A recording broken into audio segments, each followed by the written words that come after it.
ഭാര്യയും ഭർത്താവും തമ്മിൽ വഴക്കുണ്ടാകും, സംസാരമുണ്ടാകും. പക്ഷെ എങ്ങനെയായിരിക്കണം ആ സംസാരത്തെ നാം അതിജയിക്കേണ്ടത്? ഒരു ദിവസം ആയിഷ ബീവിയും ഹബീബായ റസൂലുള്ളാഹി തങ്ങളും ചർച്ചയിലാണ്. ശബ്ദകോലാഹലം, വഴക്കുണ്ടായി. വജറാ ബൈനഹാ വബൈനഹു കലാം.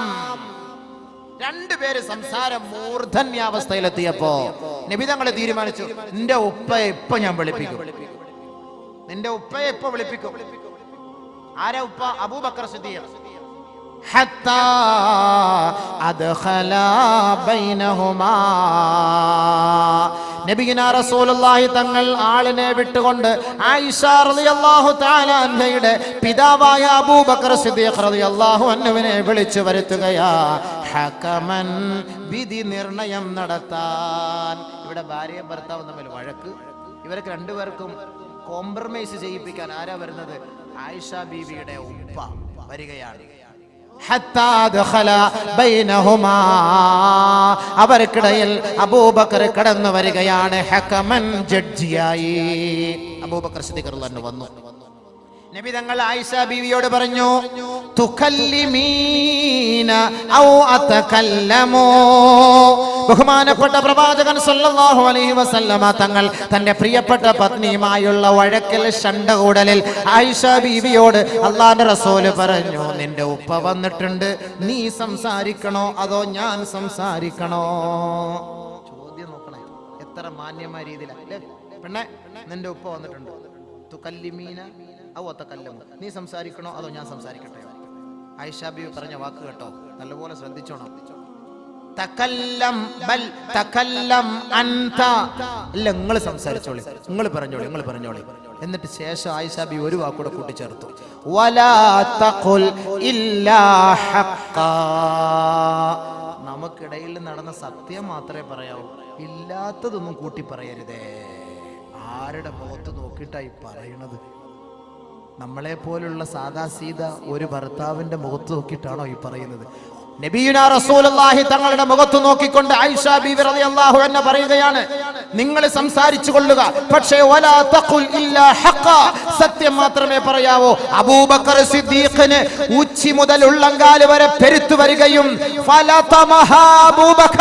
അബൂബക്കർ സിദ്ദീഖ് അടിക്കുകയും ഹത്താ ദുമിയ ഫിഹാ, അവളുടെ മുഖത്ത് നിന്ന്, വായിൽ നിന്ന് രക്തമൊലിക്കുകയും സ്വന്തം മകളുടെ കർണപുടത്തിന് ഒരൊറ്റ അടി അബൂബക്കർ സിദ്ദീഖ് റളിയല്ലാഹു തആലയുടെ പിതാവ്.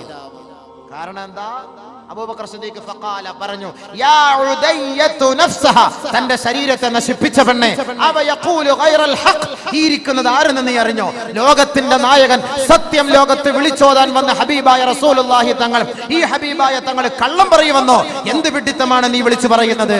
ബഹുമാനപ്പെട്ട അബൂബക്കർ സിദ്ദീഖ് റളിയല്ലാഹു തആല അൻഹു ആയിഷ ബീവി അടിച്ച അടിയിൽ വായിൽ നിന്ന് രക്തമൊലിച്ചു. അബൂബക്കർ സിദ്ദീഖ് റളിയല്ലാഹു അൻഹു പിതാവാണ്. ബഹുമാനപ്പെട്ട നബിയും തന്റെ ഭാര്യയുമായ ആയിഷയുമായിട്ട് ശണ്ടേല വഴക്കിലാണ്. അബൂബക്കർ വാപ്പ മകളെ അടിച്ചു. ഫസ്തജാറത ബിറസൂലില്ലാഹി സ്വല്ലല്ലാഹു അലൈഹി വസല്ലം, നബിയുനാ റസൂലുള്ളാഹി തങ്ങളെ വന്ന് ആയിഷ ബീവി സഹായത്തിനു വേണ്ടി അഭയം തേടി. ഇവിടെ നമ്മൾ ചിന്തിക്കേണ്ടത് എന്താണ്? നമ്മുടെ ഉപ്പ മകളുടെ സാന്നിധ്യത്തിൽ, മരുമകന്റെ സാന്നിധ്യത്തിൽ മകളെ അടിച്ചാലും ആ മകൾ സഹായത്തിന് പോകുന്നത് ഉപ്പയോടോ ഉമ്മയോടോ ആയിരിക്കും, ഭർത്താവിനോട് പോലെ. കാരണം എന്താ? ഭർത്താവോട് വഴക്കല്ലേ, പിന്നെ അങ്ങനെ പോയി കഴിഞ്ഞാൽ പിന്നെ അവന്റെ ഭാഗത്ത് നിന്ന് അടി കിട്ടൂലേ? ഈ ആയിഷ ബീവി നബി തങ്ങളുമായുള്ള ബന്ധം സുദൃഢമാണ് എന്നതിന്റെ തെളിവാണ്. സ്വന്തം പിതാവ് ആയിഷ ബീവി അടിക്കുകയും വായിൽ നിന്ന് രക്തമൊലിക്കുകയും ചെയ്തപ്പോൾ അല്ലാഹുവിന്റെ റസൂലിന്റെ സവിധത്തിൽ വന്ന് കെട്ടിപ്പിടിച്ച് അഭയം തേടി. വഖഅദത് ഖൽഫ ളഹിരിഹി, നബിയുനാ റസൂലുള്ളാഹി തങ്ങളുടെ മുതുകിന് പിറകിൽ വന്ന് ഒളിച്ചിരുന്നു ആയിഷ ബീവി. ശേഷം നബിയുനാ റസൂലുള്ളാഹി തങ്ങൾ അബൂബക്കർ സിദ്ദീഖിനെ നോക്കിയിട്ട് പറഞ്ഞു, യാ അബൂബക്കർ ലം നദ്ഉക ഹാദാ വലം അർദ്നാ മിൻക ഹാദാ, നിങ്ങളിൽ നിന്ന് ഇത് നമ്മൾ പ്രതീക്ഷിച്ചില്ല കേട്ടോ, നിങ്ങളെ ഇതിനു വേണ്ടി വിളിച്ചിട്ടില്ല. വണ്ടി വിട്. നമ്മുടെ നാട്ടിലാണെങ്കിലോ നമ്മുടെ ഭാര്യയെ നമ്മുടെ ഉപ്പ വന്ന് അടിച്ചാൽ കൊടുക്ക് അമ്മോശൻ തന്നെ വിളിക്കണം. മാമാന്ന് പറയില്ല, അമ്മോശൻ അല്ലേ? കൊടുക്ക് അമ്മോശൻ, നല്ലപോലെ കൊടു. ഞാൻ മട്ടൻ ബിരിയാണി വാങ്ങി തരാം, കൂടെ 2 കൊടു, നല്ല അടി കൊടു. അതല്ലേ പറയുള്ളൂ. നബീന റസൂലുള്ളാഹി തങ്ങൾ എന്താ പറഞ്ഞത്? ലം നദ്ഉക ഹാദാ, ഞങ്ങൾക്കിടയിൽ ഒരു കോംപ്രമൈസ് ചെയ്യാൻ ഞങ്ങളെ വിളിച്ചു, ഈ പെണ്ണിനെ അടിക്കാൻ ഞങ്ങളെ വിളിച്ചിട്ടില്ല. വലം ഔരിദ്നാ മിൻക ഹാദാ വലം നുരിദ്നാ മിൻക ഹാദാ, ഇത്ര ഞങ്ങൾ പ്രതീക്ഷിച്ചില്ല കേട്ടോ, ഇങ്ങനെ അടിക്കാൻ പാടില്ല. ബഹുമാനപ്പെട്ട ആയിഷ സിദ്ദീഖ റളിയല്ലാഹു തആല അൻഹ ചിരിച്ചു, സന്തോഷിച്ചു. നബിയെ, ഞാൻ ഒരു മണ്ടിപ്പെണ്ണ് എന്തെങ്കിലും ഒന്ന് കാട്ടിയതിന്റെ പേരിൽ ഇങ്ങനെ അങ്ങോട്ട് ദേഷ്യപ്പെട്ടാലോ? എന്നാലും അവിടെ അള്ളാന്റെ റസൂല് ആയിഷ ബീവിയെ തലോടുകയാണ് ചെയ്തത്. ഭർത്താവ് ഭാര്യയും തമ്മിലുള്ള രഹസ്യം ഉപ്പാന്റെ മുന്നിൽ പരസ്യപ്പെടുത്താൻ ആ കുടുംബം തയ്യാറായില്ല. ഇതേപോലെ മറ്റൊരു സന്ദർഭത്തിൽ ആയിഷ റളിയല്ലാഹു തആല അൻഹ പറഞ്ഞു, നബി തങ്ങളെ, വഖാലത് മറത്തൻ ഉഖ്റാ ഫീ കലാമിൻ ഗളബത്, അവൾ ദേഷ്യപ്പെട്ട ഒരു സന്ദർഭത്തിൽ നബിയുനാ റസൂലുള്ളാഹി സ്വല്ലല്ലാഹു അലൈഹി വസല്ലം തങ്ങളെ നോക്കിയിട്ട് പറഞ്ഞു, അൻതല്ലദീ തസ്അമു അന്നക നബിയുല്ലാഹ്, ഓ നിങ്ങളുടെ പത്രാസ് കണ്ടാൽ നിങ്ങൾ അങ്ങ് നബിയാണെന്നുള്ള പത്രാസിൽ നിങ്ങൾ എന്നോട് അങ്ങനെ ദേഷ്യപ്പെടണ്ട. ആയിഷ ബീവി റളിയല്ലാഹു അൻഹ ചൂടാവുകയാണ് നബിയോട്, ഒരു ഭാര്യ ഭർത്താവിനോട്. അപ്പോൾ ഭർത്താവ് ഏത് കോലത്തിലായിരുന്നു? ഫതബസ്സമ റസൂലുള്ളാഹി സ്വല്ലല്ലാഹു അലൈഹി വസല്ലം വഹതല ഹിൽമൻ വഹതമല ഹിൽമൻ വകറമ, നബി തങ്ങൾ അതൊക്കെ പുഞ്ചിരിച്ചോളൂ. നബിയുടെ മുഖത്തോക്കിട്ട് പറഞ്ഞു, നിങ്ങളുടെ പത്രാസ് കണ്ടാൽ മതി നബിയാന്നുള്ള പവർ കൊണ്ടിട്ട് നിങ്ങൾ അങ്ങനെയാണ് ചൂടാവണേ. നമ്മളടുത്ത് പറയില്ലേ, ഓ നിങ്ങൾ വലിയ എഞ്ചിനീയർ ആയിരിക്കാം, നിങ്ങൾക്ക് വലിയ ഒരു 100 ഏക്കർ വസ്തു കാണും കേട്ടോ, നിങ്ങൾക്ക് ഇപ്പോൾ കാഞ്ഞങ്ങാട് ബസ് സ്റ്റാൻഡൊക്കെ നിങ്ങളുടെ സ്വന്തം പേർക്കുള്ളതായിരിക്കും, എന്നോട് നിങ്ങൾ ഇങ്ങനെ ചൂടാവേണ്ട കാര്യമില്ല എന്ന് ഒരു ഭാര്യ നമ്മുടെ മുഖത്തോക്കി പറഞ്ഞാൽ പല്ല് കാണുമോ വായില്? നമ്മുടെ മുഖത്തോക്കി സംസാരിച്ചാൽ നബിതങ്ങളുടെ മുഖത്തോക്കിട്ട് പറയുക, ആയിഷ ബീവി അൻതല്ലദീ തസ്അമു അന്നക നബിയുല്ലാഹ്, നിങ്ങൾ വലിയ നബിയാണെന്നുള്ള പവറിൽ എന്നോട് ചൂടാവരുത് കേട്ടോ. നബിയുനാ റസൂൽ തങ്ങൾ ഫതബസ്സമ, പുഞ്ചിരിച്ചു. അവിടെ പുഞ്ചിരിക്കാതെ തിരിച്ചടിക്കാതെ നിന്നാൽ ആ കുടുംബ ബന്ധം എന്തായിരിക്കും? ഒരു ഭർത്താവ് ചെയ്യേണ്ട ഉത്തരവാദിത്തമാണ്. ഒരു ഭാര്യ ഇങ്ങനെ അങ്ങോട്ട് ചൂടായെന്നും പറഞ്ഞിട്ട് ഓളെ എടുത്തിട്ട് അങ്ങനെ അടിക്കലല്ല വേണ്ടത്. നമ്മൾ കല്ലി വല്ലി ഇത്തിരിയൊക്കെ മണ്ടിപ്പെണ്ണ്. മറ്റൊരു സംഭവം പറയട്ടെ, ബഹുമാനമുള്ള സഹോദരങ്ങളെ, ഒരു ദിവസം ആയിഷ റളിയല്ലാഹു തആല അൻഹ ബഹുമാനപ്പെട്ട അവിടുത്തെ മാതാവിന്റെ സവിധത്തിൽ റസൂലുള്ളാഹി സ്വല്ലല്ലാഹു അലൈഹി വസല്ലമ തങ്ങളുടെ നെഞ്ചിൽ ഒരടി, വദഫഅത് ഫീ സദ്രി റസൂലില്ലാഹി സ്വല്ലല്ലാഹു അലൈഹി വസല്ലം, അല്ലാഹുവിന്റെ റസൂലിന്റെ നെഞ്ചിൽ ഒരടി അടിച്ച ആയിഷ റളിയല്ലാഹു തആല അൻഹ ഫസബറത്ഹാ ഉമ്മുഹാ, ഉടനെ ആയിഷ റളിയല്ലാഹു തആല അൻഹയുടെ മാതാവ് ആയിഷ ബീവിയെ ശകാരിക്കുകയാണ് ചെയ്തത്. ഫസബറത്ഹാ ഉമ്മുഹാ, എടി പെണ്ണെ, നീ ആരുടെ നെഞ്ചിൽ അടിച്ചത്? നബിയുനാ റസൂലുള്ളാഹി തങ്ങളുടെ നെഞ്ചിൽ അടി കൊടുത്ത ആയിഷ ബീവി. അടിക്കാന്ന് പറഞ്ഞാൽ വേദനിപ്പിച്ചിട്ടല്ല, ഒരു തള്ളു അല്ലെങ്കിൽ ഒരു അമർത്ത്, ഒരു നെക്ക് അങ്ങനെ കൊടുക്കുക. ഉടനെ ആയിഷ റളിയല്ലാഹു അൻഹയുടെ മാതാവ് ആയിഷ ബീവിയെ അതിൽ നിന്ന് പിന്തിരിപ്പിച്ചപ്പോൾ, ശകാരിച്ചപ്പോൾ അല്ലാഹുവിന്റെ റസൂല് പഠിപ്പിക്കുകയാണ്, അവളെ വിട്ടേക്കണം, അവളെ ഒന്നും പറയരുത്, അവളെ വേദനിപ്പിക്കരുത്, അവളെ പഴിക്കരുത്. فإنهن يصنعن أكثر من محمد ربنا تقبل منا إنك أنت السميع العليم وتب علينا إنك أنت التواب الرحيم. അർഹമുർറഹീമായ അല്ലാഹുവേ, കരുണയുള്ള തമ്പുരാനെ, ഈ ഒരുമിച്ച് കൂടൽ സ്വീകരിക്കണമേ റബ്ബേ. ഞങ്ങളുടെ പാപങ്ങളെ മാപ്പാക്കി തരണമേ അല്ലാഹുവേ. ഞങ്ങളുടെ പ്രയാസങ്ങൾ ഒഴിവാക്കി തരണമേ പടച്ച തമ്പുരാനെ. ഞങ്ങളുടെ രോഗങ്ങളെ ശിഫയാക്കണമേ അല്ലാഹുവേ. മാനസികമായി പ്രയാസം അനുഭവപ്പെടുന്ന സഹോദരങ്ങൾ, കുടുംബക്കാർ ഈ കൂട്ടത്തിലുണ്ട് അല്ലാ. അവരുടെ സകലമാന പ്രയാസങ്ങളെ ഒഴിവാക്കി കൊടുക്കണേ നാഥാ. മാരകമായ ക്യാൻസർ രോഗത്തിനടിമപ്പെട്ടവരെ നീ അതിൽ നിന്ന് മോചിപ്പിക്കണമേ അല്ലാഹുവേ. അതിന്റെ ചികിത്സാർത്ഥം ഈ നാട്ടിൽ നിന്ന് ഏതെല്ലാം ആശുപത്രികളിലേക്ക് പോയോ അവരെ നീ അനുഗ്രഹിക്കണേ റബ്ബേ. എത്രയെത്ര കുഞ്ഞുമക്കൾക്ക് മാരകമായ ക്യാൻസർ രോഗത്തിന് അടിമപ്പെട്ടുകൊണ്ട് അവർ വേദന അനുഭവിക്കുന്നു നാഥാ. ഷാഫിയായ അല്ലാ, വാഫിയും മുആഫിയുമായ അല്ലാ, അവർക്ക് നീ ശിഫ നൽകണമേ റബ്ബേ. അപസ്മാര രോഗികളുടെ രോഗങ്ങൾക്ക് ശിഫ നൽകണേ അല്ലാ. അതിന് മരുന്ന് കഴിക്കുന്നവർക്ക് മോചനം നൽകണമേ തമ്പുരാനെ. അല്ലാഹുവേ, സാധുക്കളായ പെൺകുട്ടികളുടെ കണ്ണുനീരൊപ്പുന്നതിന് വേണ്ടി ആരൊരാൾ ഈ പുണ്യമായ സദസ്സിൽ ഈ നഗരിയിലേക്ക് ദിവസങ്ങൾ കൊണ്ട് റബ്ബേ ചോദിച്ചതെല്ലാം അവർ നൽകിയ ഈ സുന്ദരമായ ഈ ഒരു സംഭാവന റബ്ബേ നീ അനുഗ്രഹിക്കണമേ നാഥാ. സ്വീകരിക്കണമേ അല്ലാ. അവരുടെ ആവശ്യങ്ങൾ നിറവേറ്റി കൊടുക്കണമേ റബ്ബേ. അവരുടെ രോഗങ്ങളെ സുഖപ്പെടുത്തണമേ റബ്ബേ. അവരുടെ മക്കളെ സ്വാലിഹീങ്ങളാക്കണേ അല്ലാ. പടച്ച തമ്പുരാനെ, അബ്ദുൽ നാസർ മഅദനി ഉസ്താദിനെ രക്ഷപ്പെടുത്ത് തമ്പുരാനെ, മോചിപ്പിക്ക് തമ്പുരാനെ, ആഫിയത്ത് കൊടുക്ക് തമ്പുരാനെ, ആരോഗ്യം നൽക തമ്പുരാനെ. അല്ലാഹുവേ, അവരെയും അതേപോലെ ജയിലിന്റെ കാരിരുമ്പഴികൾക്കുള്ളിൽ നിരപരാധികളായ എത്രയോ പേര് അല്ലാഹുവേ തളച്ചിടപ്പെട്ടിരിക്കുകയാണ് റബ്ബേ. ആദിലായ അല്ലാ, ഖാലിഖായ അല്ലാ, നിന്റെ കാരുണ്യം, നിന്റെ നീതി അവരിലേക്ക് ഇറക്കി കൊടുക്ക് തമ്പുരാനെ. പടച്ചവനെ, അവരെ നീ അനുഗ്രഹിക്കണമേ അല്ലാ, അവരെ നീ സഹായിക്ക തമ്പുരാനെ, അവരുടെ കുടുംബത്തെ നീ അനുഗ്രഹിക്കണമേ അല്ലാ. ഇത്രയും സമയം നിന്റെ ഇൽമിന്റെ സദസ്സിനെ ധന്യമാക്കിയ നല്ലവരായ സഹോദരിമാർ, സഹോദരങ്ങൾ, കുഞ്ഞുമക്കളല്ലാ, അവരുടെ ഈ വരവിനെ സ്വീകരിക്കണേ അല്ലാ, കബൂലാക്കണമേ അല്ലാ. ഞങ്ങൾ മരണപ്പെട്ടു പോയവരുടെ ഖബറുകളെ നീ പ്രകാശിപ്പിക്ക തമ്പുരാനെ, മഗ്ഫിറത്ത് കൊണ്ട് നിറയ്ക്കണേ അല്ലാ. അല്ലാഹു റബ്ബുൽ ഇസ്സത്ത് അന്നാസ്, മനുഷ്യവർഗത്തെ വിളിച്ചുകൊണ്ട് പറഞ്ഞു. എല്ലാവരും അത് ഉൾക്കൊള്ളാൻ അല്ലാഹുവിന്റെ ആഗ്രഹം. പക്ഷേ അത് ഉൾക്കൊണ്ടത് കുറെ വിശ്വാസിനികൾ മാത്രമാണ്. അലം തറ അന്നല്ലാഹ് യസ്ജുദു ലഹു മൻ ഫിസ് സമാവാതി വമൻ ഫിൽ അർദ് വശംസു വൽ ഖമറു വൻ നുജൂമു വൽ ജിബാൽ വശജറു വദ്ദവാബ് وكثير من الناس وكثير حق عليه العذاب. നബിയെ, അങ്ങ് കാണുന്നില്ലയോ ആകാശലോകവും ആ ആകാശലോകത്തുള്ളവരും ഈ പ്രവിശാലമായ ഭൂമിയിലുള്ളവരും സകലമാന വസ്തുക്കളും ജിന്നുവർഗവും മനുഷ്യവർഗത്തിൽ അധികം പേരും സസ്യലതാദികളും വൃക്ഷലതാദികളും സൂര്യനും ചന്ദ്രനും നക്ഷത്രങ്ങളും ഗ്രഹങ്ങളും ഉപഗ്രഹങ്ങളും താരാപഥങ്ങളും ഉൽക്കകളുമെല്ലാം റബ്ബിന്റെ കോടതിയിൽ നമ്മൾ ശിരസ്കരാവുകയും വിനയാന്വിതരാവുകയും ആ റബ്ബിന് വേണ്ടി പ്രകീർത്തനങ്ങൾ അർപ്പിക്കുകയും റബ്ബിന് വേണ്ടി സാഷ്ടാംഗം ചെയ്യുകയും ചെയ്യുന്നത് അങ്ങ് കണ്ടില്ലയോ നബിയേ? വകസീറും മിനന്നാസ്,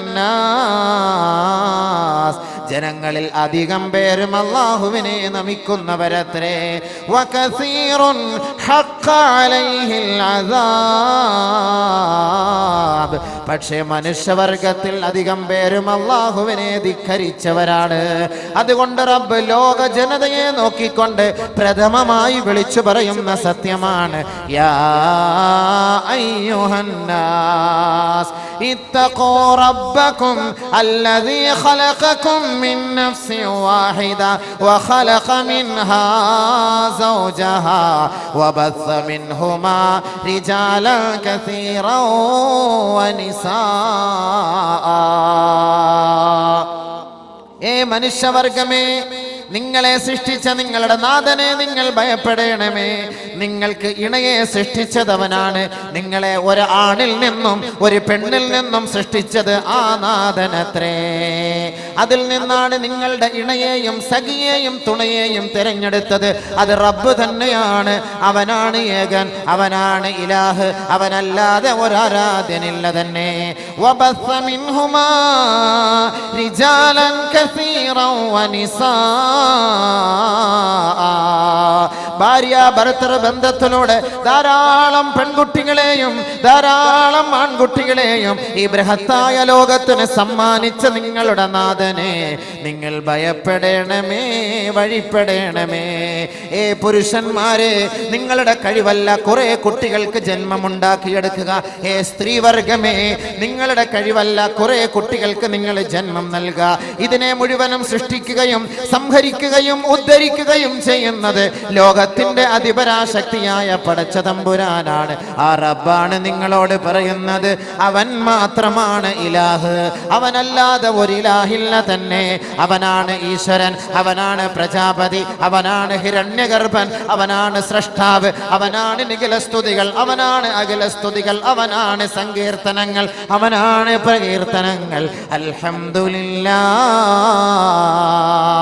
ലോകത്തുള്ള സകലമാന വസ്തുക്കളും ആ റബ്ബിന് വേണ്ടി സുജൂദ് ചെയ്യുമ്പോൾ ഭാര്യമാരെ, ഭർത്താക്കന്മാരെ, നിങ്ങളുടെ കഴിവ് കൊണ്ടല്ല നിങ്ങൾക്ക് അല്ലാഹു കുട്ടിയെ തരുന്നത്. അത് റബ്ബിന്റെ കഴിവാണ്. അവനാണ് അതിന്റെ ഉടമസ്ഥൻ. വബസ്സ മിൻഹുമാ റിജാലൻ കസീറൻ വനിസാ, ധാരാളം പുരുഷന്മാരെയും ധാരാളം സ്ത്രീകളെയും നിങ്ങൾക്ക് നൽകിയ നിങ്ങളുടെ നാഥനെ നിങ്ങൾ ഭയപ്പെടണമേ മാനവ സമൂഹമേ. പരിശുദ്ധ ഖുർആൻ. ലോകത്തോടുള്ള പ്രഖ്യാപനം, ലോക ജനതയോടുള്ള പ്രഖ്യാപനം. കാരണം വൈവാഹിക ജീവിതം മുസ്ലിമീങ്ങളുമായി മാത്രം ബന്ധപ്പെട്ടതല്ല, സകലമാന മനുഷ്യരുമായി ബന്ധപ്പെട്ടതാണ്. അമുസ്ലിമീങ്ങളടക്കമുള്ളവർ ബന്ധപ്പെടുന്ന ഒരു കർമ്മമത്രേ വൈവാഹിക ജീവിതം. അതുകൊണ്ട് അല്ലാഹു റബ്ബുൽ ഇസ്സത്ത് പ്രത്യേകമായി പറയുന്നു അടുത്ത ആ ആയത്തിന്റെ ബാക്കി ഭാഗത്തിലൂടെ, വത്തഖുല്ലാഹല്ലദീ തസാഅലൂന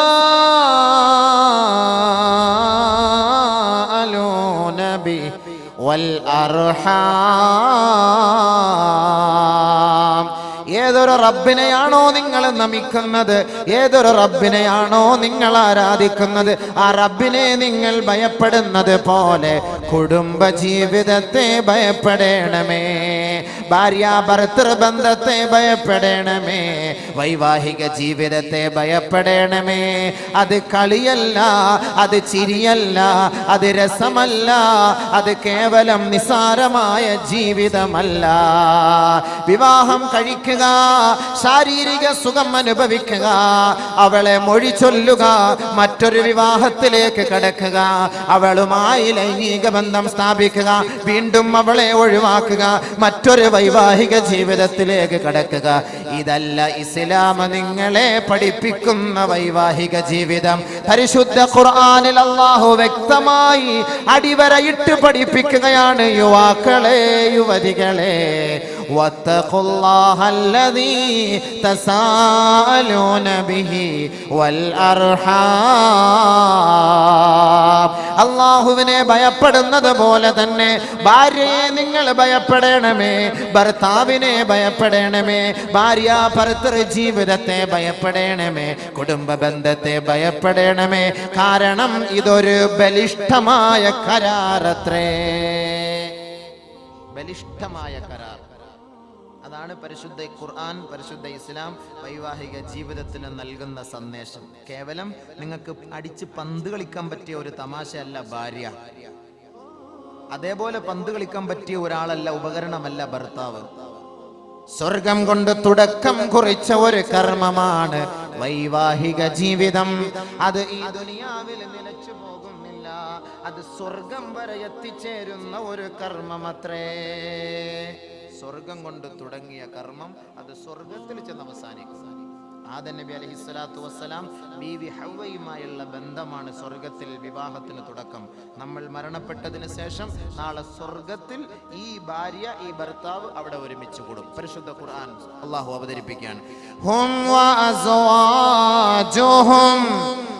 വഅസ്വാജുഹും ഫീ ളിലാലിൻ അലൽ അറായികി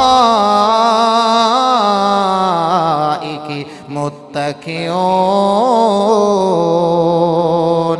ഈ ദുനിയാവിലെ അമ്പര ചുംബികളായ കൊട്ടാരത്തിൽ അധിവസിക്കുന്ന പെണ്ണ്, അവളുടെ തുണയായ ആണ്, അവൾ മരണപ്പെട്ടാൽ, അവൻ മരണപ്പെട്ടാൽ, പള്ളിക്കാട്ടിൽ കൊണ്ടുപോയി നമ്മളെ അടക്കം ചെയ്യപ്പെട്ട് കഴിഞ്ഞാൽ അതോടുകൂടി അവസാനിക്കുന്ന കർമ്മമല്ല കുടുംബ ജീവിതം. ആ ഭാര്യമാരും ആ ഭർത്താക്കന്മാരും വഅസ്വാജുഹും ഫീ ളിലാലിൻ അലൽ അറായികി മുത്തഖിഊൻ. മാതാക്കളും പിതാക്കളും ഭാര്യമാരും ഭർത്താക്കന്മാരും കുടുംബക്കാരും കുടുംബിനികളും ഗൃഹനാഥനും ഗൃഹനാഥയുമെല്ലാം സ്വർഗലോകത്ത് അവർ പരിലസിക്കുന്നുവെന്ന് പരിശുദ്ധ ഖുർആൻ വ്യക്തമാക്കി തരികയാണ്. അതുകൊണ്ട് ദുനിയാവിൽ വെച്ച് അസ്തമിച്ചു പോകുന്ന ഒരു കർമ്മമല്ല വൈവാഹിക ജീവിതം. ഈ ദുനിയാവിലും ആഖിറത്തിലും നിലനിൽക്കേണ്ട ഒരു കർമ്മമത്രേ വൈവാഹിക ജീവിതം. അതാണ് അല്ലാഹു പറയുന്നത്, വൽ അർഹാം. നിങ്ങൾ ആ കല്യാണത്തെ, ആ വിവാഹത്തെ, ആ വിവാഹ ജീവിതത്തെ നിങ്ങൾ ഭയപ്പെടണമേ, സൂക്ഷിക്കണമേ. അത് കളിയല്ല, അത് നിസാരമല്ല.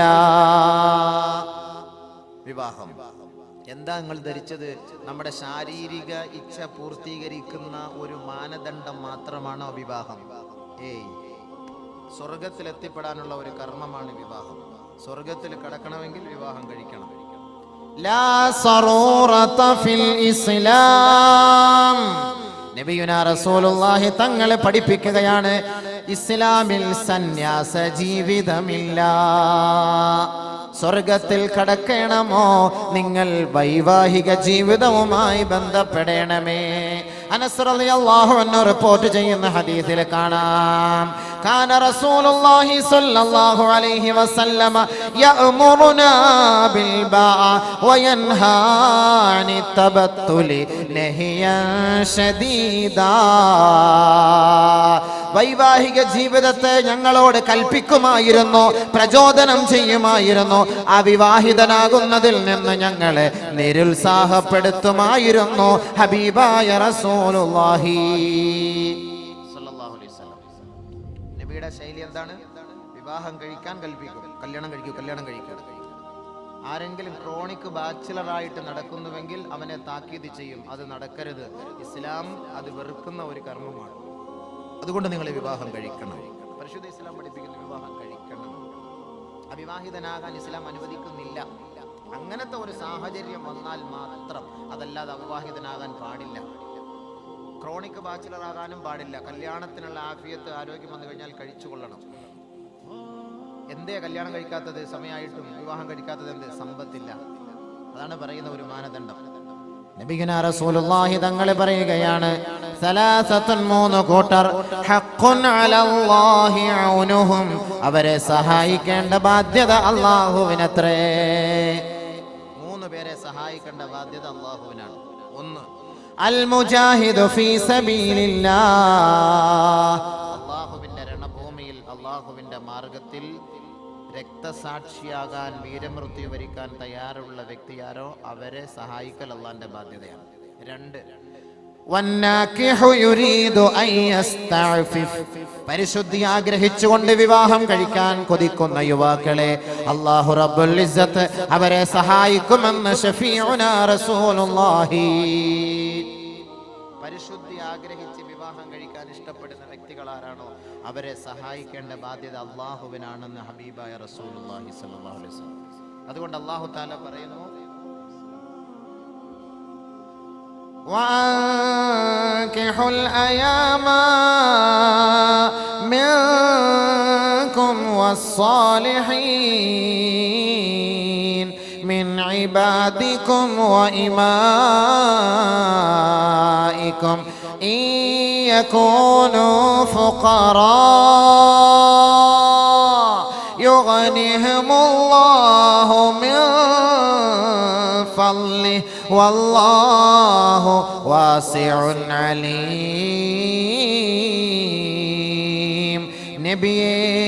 നബിയേ ഹബീബായ തങ്ങളെ, വിശ്വാസികളായ, വിശ്വാസിനികളായ, നല്ലവരായ, സദ്വൃത്തരായ, അടിമകളായ, അടിമ സ്ത്രീകളായവരിൽ നിന്ന് വിവാഹത്തിന് അവരോട് നിങ്ങൾ പ്രചോദനം ചെയ്യണമേ.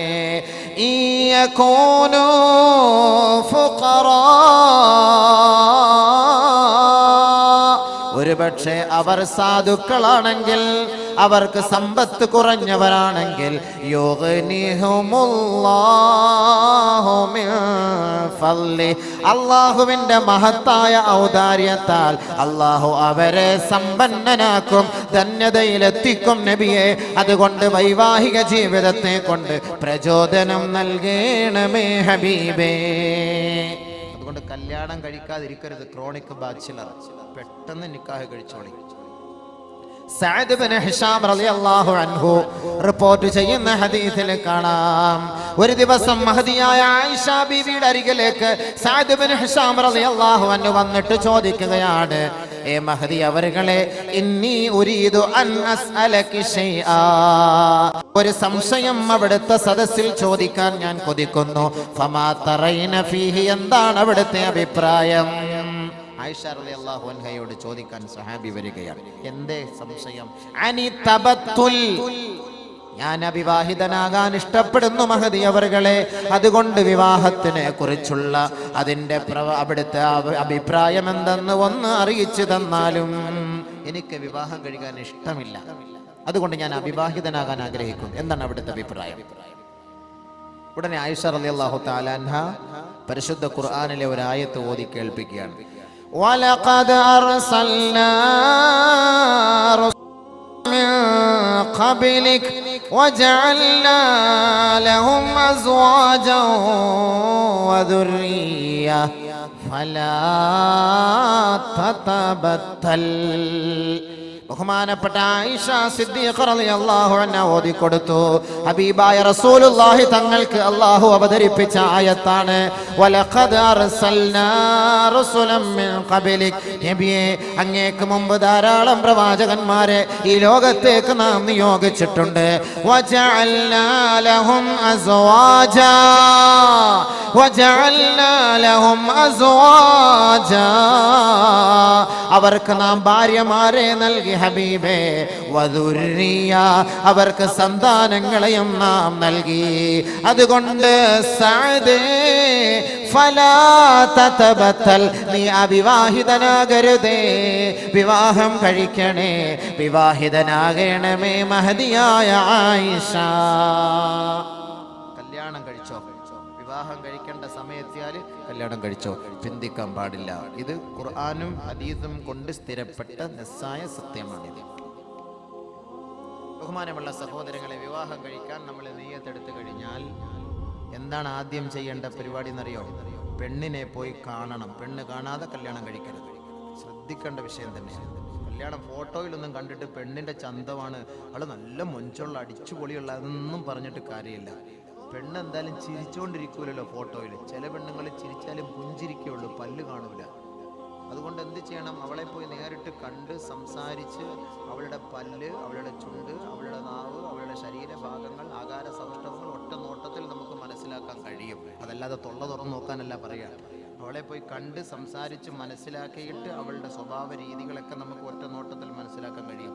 അങ്ങനെ അവളെ കാണാതെ കണ്ട് ആരും വിവാഹം കഴിക്കരുത്.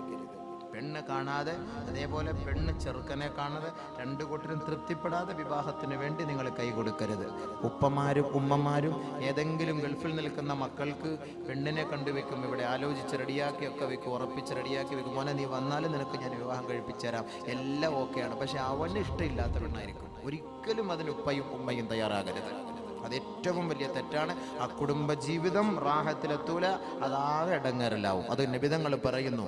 ബഹുമാനപ്പെട്ട മുഗീറത്ത് ബിൻ ശുഅബ റളിയല്ലാഹു തആല അൻഹു റിപ്പോർട്ട് ചെയ്യുന്ന ഹദീസിൽ കാണാം, ഖുൽതു, ഞാൻ നബിതങ്ങളോട് ചോദിച്ചു, യാ റസൂലല്ലാഹ്, അല്ലാഹുവിന്റെ റസൂലേ, ഖതബതു ഇംറഅതൻ, ഒരു പെണ്ണിനെ ഞാൻ കല്യാണ ആലോചന നടത്തി ഓക്കെയാക്കി റെഡിയാക്കി വെച്ചിരിക്കുകയാണ് നബിയേ.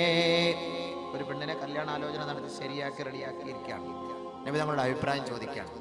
ഉടനെ നബി തങ്ങൾ അദ്ദേഹത്തോട് ചോദിച്ചു, ഹൽ നളറത ഇലൈഹാ, ഏ മുഗീറ, നീ ആ പെണ്ണിനെ കണ്ടുവോ? വിവാഹം കഴിക്കുന്നതിന് മുമ്പ് നീ ആ പെണ്ണിനെ കണ്ടോ എന്ന് ചോദിച്ചു. ഖുൽതു ലാ യാ റസൂലല്ലാഹ്, ഞാൻ കണ്ടില്ല നബിയെ എന്ന് പറഞ്ഞപ്പോ അല്ലാഹുവിന്റെ റസൂൽ മറുപടി നൽകി, ഉൻളുർ ഇലൈഹാ, അവളെ നീ പോയി കാണണം. ഫഇന്നഹു അഹ്റാ അയ്യൂദമ ബൈനകുമാ, നിങ്ങളുടെ കുടുംബ ജീവിതം, വൈവാഹിക ജീവിതം, ഭാര്യാഭർത്തൃ ബന്ധം, അത് പ്രയോജനമുള്ളതും അത് സന്തോഷമുള്ളതും അത് രൂഢമൂലമുള്ളതും അത് സുദൃഢമാകുന്നതിനും പെണ്ണ് കാണൽ അഭികാമ്യമാണ് മുഗീറ. അതുകൊണ്ട് പെണ്ണിനെ കാണാതെ വിവാഹം കഴിക്കരുതേ. നബിയന റസൂലുള്ളാഹി കല്യാണം കഴിക്കുക എന്ന് പറഞ്ഞാൽ പെണ്ണിനെ ഫോട്ടോയിലോ അല്ലെങ്കിൽ കണ്ടിട്ടൊന്നും കാര്യമില്ല. നേരിട്ട് പോയി അവളെ കണ്ട് അവളെ കണ്ടുപോയിട്ട് സംസാരിക്കുക. അതൊക്കെ ഇനി എങ്ങനെയാണ് കാണുക, അതിൻ്റെ നിയമങ്ങളൊക്കെ നമ്മൾ ഒരുപാട് പറഞ്ഞു പോയാൽ എനിക്കൊന്ന് പറഞ്ഞ് എൻ്റെ വിഷയത്തിൽ തീർക്കാൻ പറ്റില്ല. നാളെ ഈ വിഷയമല്ല, നാളെ അടുത്ത വിഷയമാണ്. കൂടുതൽ പറഞ്ഞാൽ പെട്ടെന്ന് ഇങ്ങനെ ഓരോന്ന് ടച്ച് ചെയ്ത് പോകും. അതൊക്കെ ഉലമാക്കളോട് ചോദിച്ച് മനസ്സിലാക്കുന്നു. പെണ്ണിനെ കാണാൻ പോകുമ്പോൾ നാട്ടുകാരെ മുഴുവനും വിളിച്ചുകൊണ്ട് പോകേണ്ട കാര്യമില്ല. ഇന്ന് കൂട്ടുകാരെ മുഴുവനും കൂട്ടിക്കൊണ്ട് ഒരു ടാറ്റാ സുമോ പിടിക്കും, അല്ലെങ്കിൽ ഒരു ഇന്നോവ എടുക്കും, അതിലെല്ലാവരെയും കൂട്ടിക്കൊണ്ട് പോയിട്ട് പെണ്ണ് കാണുക. ആ ഒരു നിയമമല്ല ഇസ്ലാം. ആരാണ് വിവാഹം കഴിക്കുന്നത് അവൻ മാത്രം പെണ്ണിനെ കാണണം. ഒരു ഉപ്പയും ഒരു ഉമ്മയും കാട്ടിക്കൊടുക്കാനും പാടില്ല. പെണ്ണ് കല്യാണം കഴിക്കാൻ ആഗ്രഹിക്കുന്ന ആ യുവാവിനെ അല്ലാതെ മറ്റൊരു ചങ്ങാതിമാരെയും കാണിക്കരുത്. അവളോട് പോയിട്ട് നേരിട്ട് സംസാരിക്കാം, ചോദിക്കാം, നിൻ്റെ പേര് ചോദിക്കാം, നാളെ ചോദിക്കാം, കാര്യങ്ങൾ ചോദിക്കാം. അവളുടെ ശാരീരികമായി ആന്തരികമായി വല്ല രോഗമുണ്ടോ എന്ന് അങ്ങോട്ടും ഇങ്ങോട്ടും ചോദിക്കണം. അത് പറയണം. അത് ഒളിച്ചു വെച്ച് കല്യാണം കഴിപ്പിച്ച് കൊടുക്കരുത്. ഷുഗർ പേഷ്യൻറ്റുകാരായിരിക്കും, അപസ്മാര രോഗിണിയായിരിക്കാം, അല്ലെങ്കിൽ ആന്തരികമായി എന്തെങ്കിലും കുഴപ്പമുള്ളവളായിരിക്കാം, കുഴപ്പമുള്ളവനായിരിക്കാം. രണ്ടു കൂട്ടരും രഹസ്യങ്ങൾ മറച്ചു വെച്ചുകൊണ്ട് കല്യാണം കഴിക്കരുത്. അങ്ങനെ കഴിച്ചാൽ ആ രഹസ്യം മണിയറയിൽ വെച്ച് പരസ്യമാകുമ്പോൾ ആ കുടുംബം പിരിഞ്ഞു താറുമാറായി പോകും. അതുകൊണ്ട് തുടക്കത്തിൽ ശ്രദ്ധിക്കേണ്ടത്, വിവാഹം കഴിക്കുന്നതിന് മുമ്പ് ഇരു കൂട്ടരും പരസ്പരം ഒരു ധാരണയിലെത്തണം. എങ്ങനെ, നിന്റെ രോഗം എന്താണ്, എൻ്റെ രോഗം എന്താണ്. എനിക്ക് പറയപ്പെട്ട രോഗങ്ങളൊന്നുമില്ല, അൽഹംദുലില്ലാഹ്. സത്യം മാത്രമേ പറയാവൂ. കാരണം സ്വർഗത്തിലേക്ക് പോകേണ്ട ഒരു കർമ്മമാണ് വൈവാഹിക ജീവിതം. മഹറുകാർ ഇതെല്ലാം ഒപ്പിച്ച് വെക്കുന്നത് എന്തിനാണ്? ചുമ്മാ എങ്ങനെയെങ്കിലും കുറേ പെണ്ണുങ്ങളെ തടി സലാമത്താക്കാൻ വേണ്ടി. ആ ഒരു പണിയല്ല. സ്വർഗത്തിലേക്കുള്ളൊരു വഴിയാണ് ഇത് തുടങ്ങി വെക്കുന്നത്. അത് നിങ്ങൾ മനസ്സിലാക്കണം.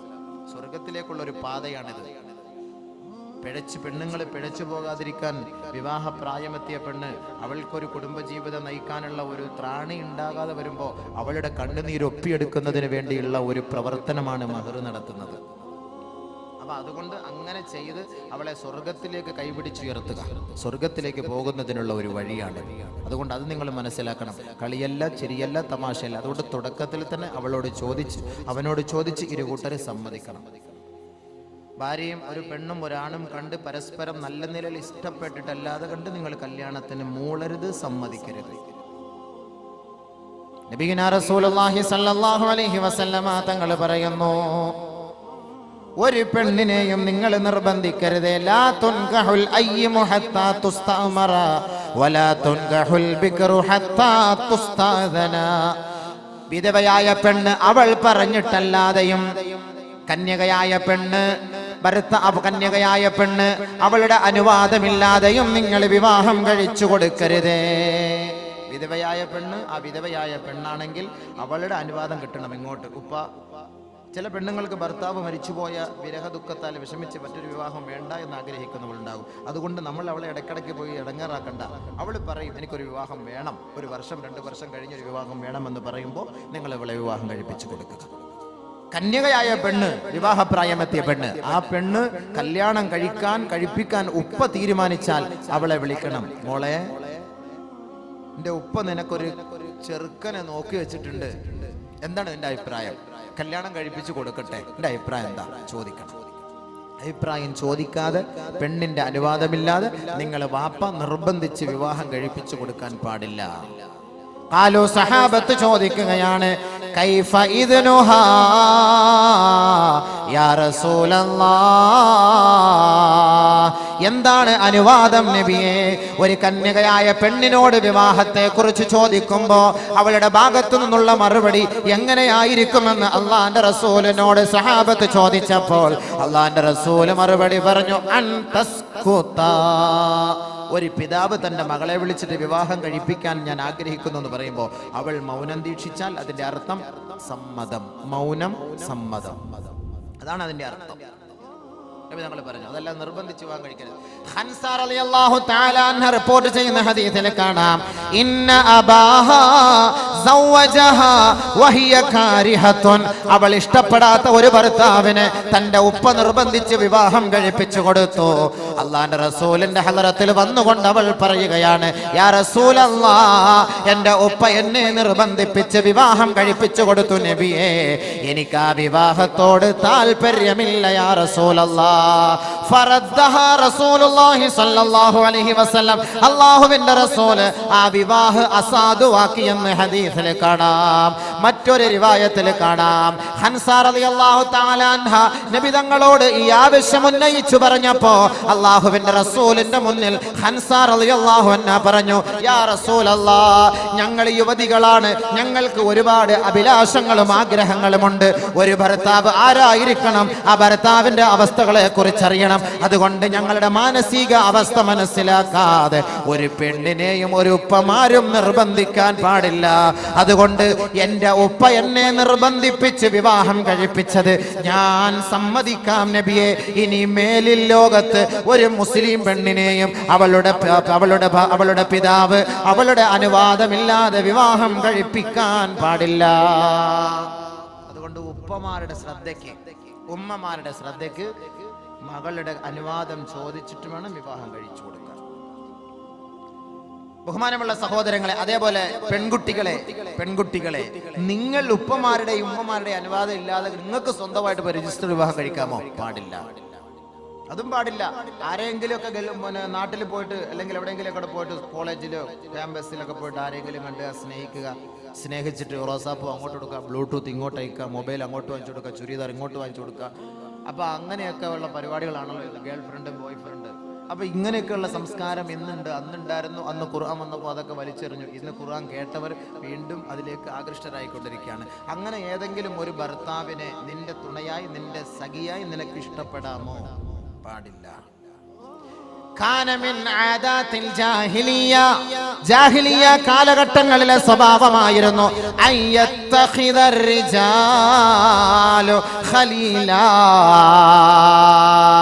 അറേബ്യൻ കാലഘട്ടങ്ങളിൽ സ്ത്രീകൾക്കും കുട്ടികൾക്കും പെൺകുട്ടികൾക്കും മാതാക്കൾക്കും സഹോദരിമാർക്കും സ്ഥാനമാനമില്ലാത്ത ആ നികൃഷ്ടരായ നിന്ദ്യരായിരുന്ന ആ കാലഘട്ടത്തിൽ അള്ളാഹുവിന്റെ റസൂല് ജനിച്ചു വീഴുമ്പോൾ ഹിജാസിന്റെ മക്കളുടെ അവസ്ഥ എന്തായിരുന്നു എന്നറിയുമോ?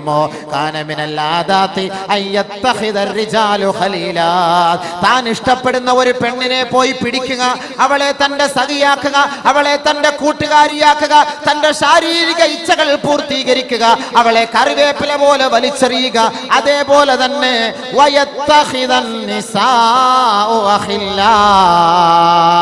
മക്കയുടെ മടിത്തട്ടിലൂടെ നടന്നു പോകുന്ന ഏതെങ്കിലും ഒരു പെൺകുട്ടി ഏതെങ്കിലും ഒരു പുരുഷനെ കണ്ടാൽ കെട്ടിപ്പിടിക്കുകയും കൈ കൊടുക്കുകയും ബോയ് ഫ്രണ്ടായി സ്വീകരിക്കുകയും ചെയ്തിരുന്ന ഒരു നാണം കെട്ട യുഗത്തിലാണ് ലോകത്തിന്റെ തിരുനാളം മുഹമ്മദ് മുസ്തഫ തങ്ങൾ ജനിച്ചു വീണത്. ഇന്ന് സാംസ്കാരിക ബോധമുള്ള ഈ നാട്ടുകാർ, സാംസ്കാരിക ബോധമുള്ള മുസ്ലിം കുടുംബത്തിലെ പെണ്ണ് ബോയ് ഫ്രണ്ടും ഗേൾ ഫ്രണ്ടിനെയും കീഴിൽ കിടന്ന് ആനന്ദിക്കുകയല്ലേ, ഉല്ലസിക്കുകയല്ലേ, അട്ടഹസിക്കുകയല്ലേ? ഉപ്പയുടെ അനുവാദമില്ലാതെ, ഉമ്മയുടെ അനുവാദമില്ലാതെ ഏതെങ്കിലും ഒരു വ്യക്തിയെ തന്റെ ഇണയായി തുണയായി സ്വീകരിച്ചുകൊണ്ട് രജിസ്റ്റർ ഓഫീസിൽ പോയി വിവാഹം കഴിക്കുന്ന നാണം കെട്ട സംസ്കാരം മുസ്ലിം പെണ്ണ് നിനക്ക് നല്ലതല്ല. അയ്യുമാ ഇംറഅത്തിൻ നകഹത് നഫ്സ بغير إذن وليها فنكاحها باطل فنكاحها باطل فنكاحها باطل.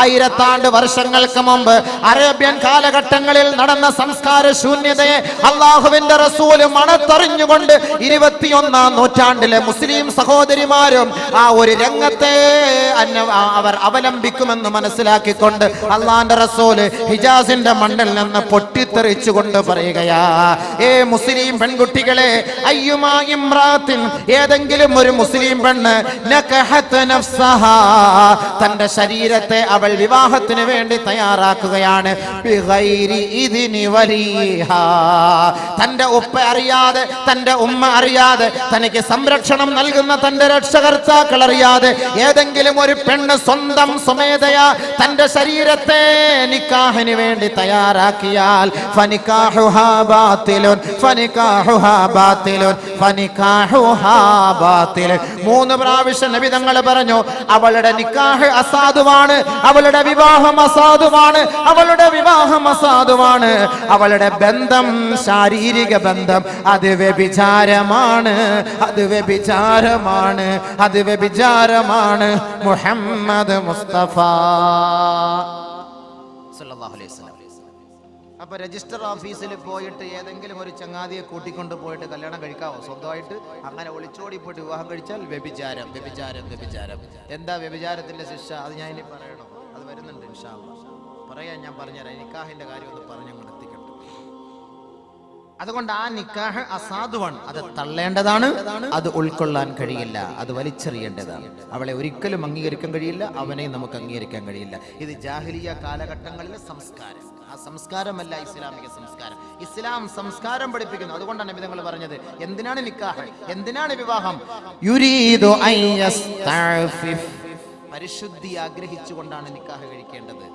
ശാരീരിക ബന്ധം മാത്രമല്ല, കുടുംബ ജീവിതം, ഭാര്യാഭർത്തൃ ബന്ധം, സ്വസ്ഥമായ കുടുംബ ജീവിതം നമുക്ക് അള്ളാഹുവിന്റെ റസൂലും നമുക്ക് പഠിപ്പിച്ചു തരുന്ന ഒരു മഹത്തായ ഒരു മാർഗമാണ് വൈവാഹിക ജീവിതം. അതുകൊണ്ടാണ് നബി തങ്ങൾ പറഞ്ഞത്, പെണ്ണിനെ കണ്ടിട്ടേ വിവാഹം കഴിക്കാവൂ. അതേപോലെ നബീന റസൂൽ തങ്ങൾ പറഞ്ഞു, കല്യാണം കഴിക്കാൻ പോകുമ്പോൾ ആ പെണ്ണിന്റെ അനുവാദത്തോടൊപ്പം നീ തെരഞ്ഞെടുക്കേണ്ടത് കന്യകയായ പെണ്ണിനെയായിരിക്കണം.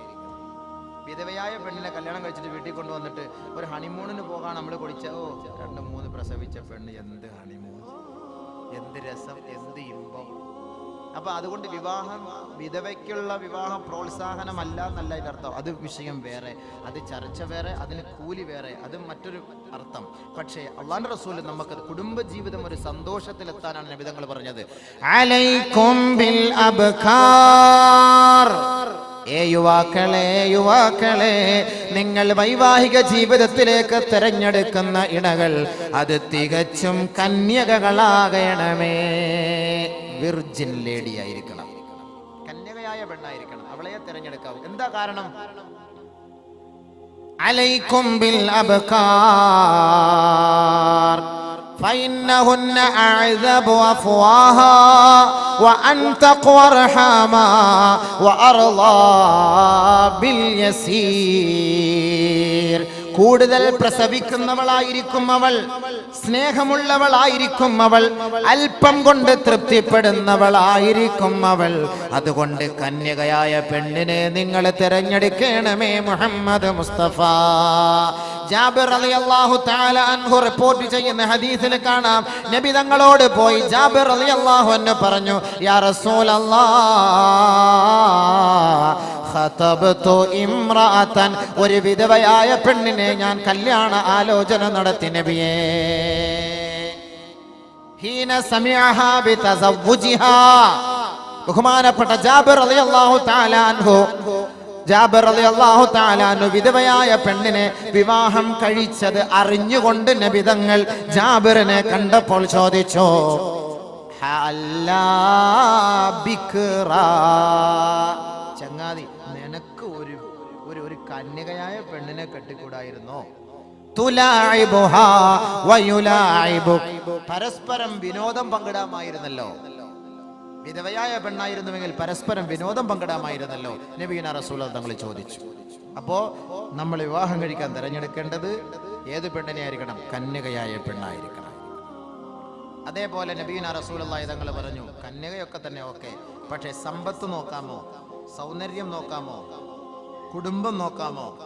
എന്താണ് നമ്മൾ വിവാഹ ജീവിതത്തിൽ ഒരു പെണ്ണിൽ നിന്ന് പ്രതീക്ഷിക്കുന്നത്? എന്താണ് മനസ്സിലാക്കണം. മഹറുകാർ, അതിൻ്റെ സംഘാടകർ, അവർ വിവാഹം കഴിക്കുന്ന യുവാക്കൾ, കഴിപ്പിച്ചു കൊടുക്കുന്ന യുവാക്കൾ, അതിന് വിധേയരാകുന്ന പെൺകുട്ടികൾ, എൻ്റെ സവിധത്തിൽ ഹാജരായിരിക്കുന്ന സഹോദരീ സഹോദരങ്ങൾ വളരെ ശ്രദ്ധാപൂർവം കേൾക്കേണ്ട ഒരു പ്രഭാഷണമാണിത്. മനസ്സിലാക്കണം. പിരിവ് 2 ദിവസം കൊണ്ട് കൂടിയത് കൊണ്ട് ആളിനായിരിക്കാം ആളുകൾ കുറഞ്ഞത്. പിരിവൊക്കെ നമുക്ക്, ഞാൻ പ്രത്യേകം പറഞ്ഞിട്ട്, പിരിവ് ആള് അബൂബക്കർ അല്ലാതെല്ലാം കഴിഞ്ഞു. ഇൻഷാ അല്ലാഹ് ഇനി ലാസ്റ്റ് ദുആയ്ക്ക് മുമ്പ് അൽഹംദുലില്ലാഹ് ഈ പുണ്യമായ സദസ്സിൽ വെച്ച് ഖുർആനും ഹദീസും ചർച്ച ചെയ്ത സദസ്സിൽ ദുആ ഉണ്ടാകും. അപ്പോൾ നിങ്ങളാൽ കഴിയുന്ന സന്തോഷമായ സംഭാവന ഈ നല്ല കാര്യത്തിന് വേണ്ടി ആരൊരാൾ തരുന്നോ അവർക്ക് വേണ്ടി ആത്മാർത്ഥമായ ദുആ ഉണ്ടായിരിക്കും. ഒരുപാട് സഹോദരങ്ങൾ ദുആയ്ക്ക് വേണ്ടി വസിയത്ത് ചെയ്തിട്ടുണ്ട്. പക്ഷേ ദുആയ്ക്ക് പ്രഭാഷണം നടത്താതെ നിങ്ങളവിടെ 1 രൂപ പോലും ചോദിക്കുകയില്ല. നിങ്ങൾക്ക് കാര്യമായ നിലയിലുള്ള ബിരിയാണി, നെയ്ച്ചോറ് തന്നതിന് ശേഷമേ നിങ്ങളോട് ചോദിക്കുകയുള്ളൂ. ആദ്യം ഭക്ഷണം, പിന്നെ ബില്ല് ഇൻഷാ അല്ലാഹ്. അപ്പോൾ അതുകൊണ്ട് ഇപ്പം നമ്മൾ ഭക്ഷണം കഴിക്കുകയാണ്. ഇത് ലാസ്റ്റ് നമുക്ക് ചെയ്യാം, നോക്കാം. ബഹുമാനമുള്ള സഹോദരങ്ങളെ, നബിയുനാ റസൂലുള്ളാഹി സ്വല്ലല്ലാഹു അലൈഹി വസല്ലം പറയാണ്, സാധാരണ നിക്കാഹിന്റെ സദസ്സിൽ ചർച്ച ചെയ്യപ്പെടുന്ന ഒരു ഹദീസാണ്. പൊതുവെ വിവാഹത്തിൽ 4 കാര്യങ്ങളാണ് പരിഗണിക്കപ്പെടാറുള്ളത്. ലിമാലിഹാ, അവളുടെ സമ്പത്ത്, വലിഹസബിഹാ, അവളുടെ കുടുംബം, വലിജമാലിഹാ, അവളുടെ സൗന്ദര്യം, വലിദീനിഹാ, അവളുടെ മതബോധം. നിക്കാഹ് കഴിക്കുമ്പോൾ ഈ 4 കാര്യങ്ങളാണ് പൊതുവെ പരിഗണിക്കപ്പെടാറുള്ളത്. ഒന്ന്, അവളുടെ സൗന്ദര്യം, അവളുടെ സമ്പത്ത്, അവളുടെ കുടുംബം, അവളുടെ ദീൻ. ഈ 4 കാര്യങ്ങൾ പരിഗണിക്കും. നബിതങ്ങൾ പറഞ്ഞു, ഈ 4 കാര്യങ്ങളിൽ നിങ്ങൾ ദീനിന് മുൻഗണന നൽകണമേ, ദീനിന് നിങ്ങൾ പ്രാമുഖ്യം നൽകണമേ. ഹബീബായ റസൂലുള്ളാഹി. എന്തേ ദീനിന് പ്രാമുഖ്യം നൽകിയാൽ?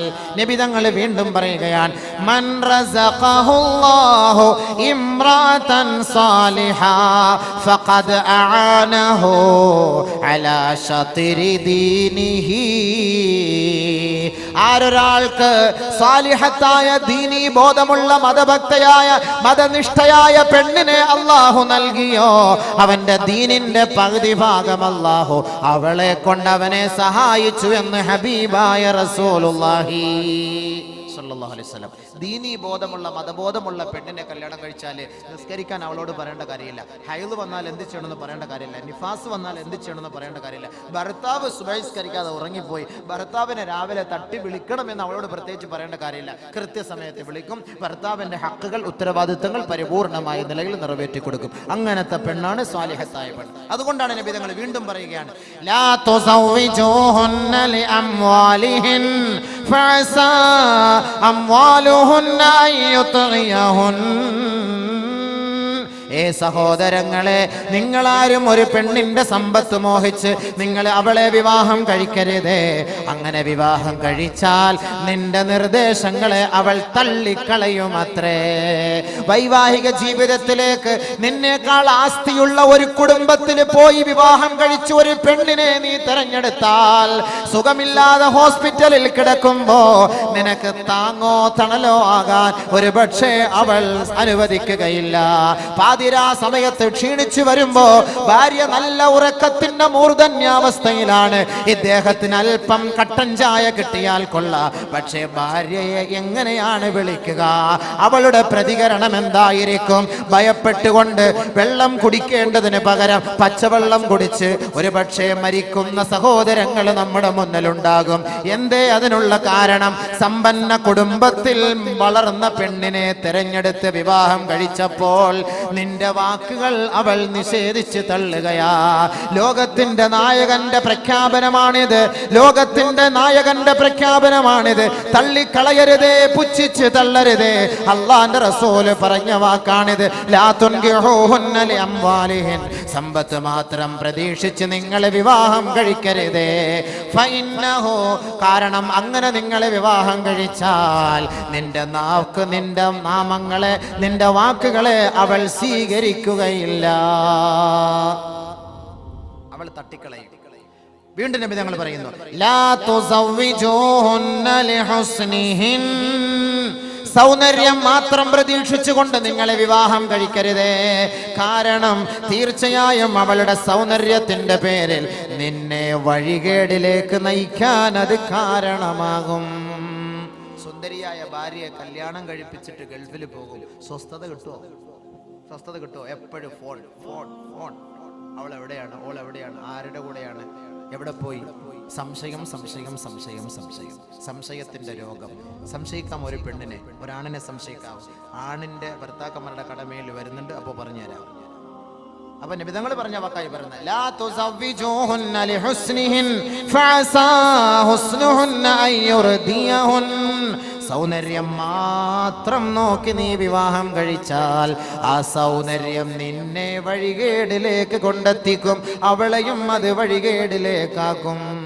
നമുക്കൊരു സ്വസ്ഥത കിട്ടൂല. കാരണം എന്താ? വീട്ടിൽ നിന്ന് ഇറങ്ങിപ്പോകാൻ പറ്റൂല. ഇവളെന്തായിരിക്കും? ഓൾ എന്തായിരിക്കും? ഓളുടെ അവസ്ഥ എന്തായിരിക്കും? ഇന്ന് കൂടുതലും വ്യഭിചാരം നടക്കുന്നില്ലേ സുഹൃത്തുക്കളെ, സഹോദരി സഹോദരങ്ങളെ? ഇൻഷാ അല്ലാഹ് അതിന്റെ ഹദീസുകൾ ഞാൻ പറഞ്ഞു തരാം, അപ്പോൾ നമുക്ക് മനസ്സിലാവും. അപ്പൊ സൗന്ദര്യം മാത്രം നോക്കരുത്. സമ്പത്ത് മാത്രം നോക്കരുത്. പിന്നെ എന്താ നോക്കേണ്ടത്? ദീൻ നിങ്ങൾ നോക്കണം.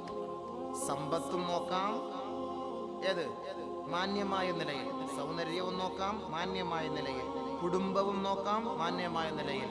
പക്ഷെ ഈ മൂന്നിനേക്കാളും കൂടുതൽ താല്പര്യം ദീനിനായിരിക്കണം. അപ്പോൾ ഒരു ഭാര്യ ഒരു ഭർത്താവിനെ സംശയിക്കേണ്ട കാര്യമില്ല, ഒരു ഭർത്താവ് ഒരു ഭാര്യയെ സംശയിക്കേണ്ട കാര്യമില്ല. ഒരാൾ ഒരു പെണ്ണിനെ കല്യാണ ആലോചന നടത്തി വെച്ചിരിക്കുകയാണ്. നല്ല കുടുംബത്തിലെ നല്ല സ്വത്ത് മുതലുള്ള ഒരു പെണ്ണ്. ആ പെണ്ണിനെ കല്യാണ ആലോചന നടത്തി വെച്ചു. പക്ഷെ ഇവനിത് അറിഞ്ഞില്ല. എങ്ങനെയോ മണത്തറിഞ്ഞു അവളെ കെട്ടാൻ ഇവൻ താല്പര്യപ്പെട്ടിരിക്കുകയാണ്. ചർച്ചകൾ നടന്നു. പക്ഷെ ഇവൻ എന്ത് ചെയ്യാ?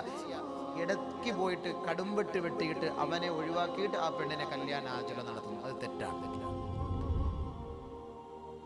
ഒരാൾ ഒരു പെൺകുട്ടിയെ ഒരാൾ വിവാഹാലോചന നടത്തിയാൽ നിങ്ങൾ ആ വിവാഹ ആലോചനയിൽ രണ്ടാലൊരു തീരുമാനം, യെസ് ഓർ നോ, ഈ രണ്ടാലൊരു തീരുമാനം അറിയാതെ അവളെ നിങ്ങൾ വിവാഹ ആലോചന നടത്തരുത്.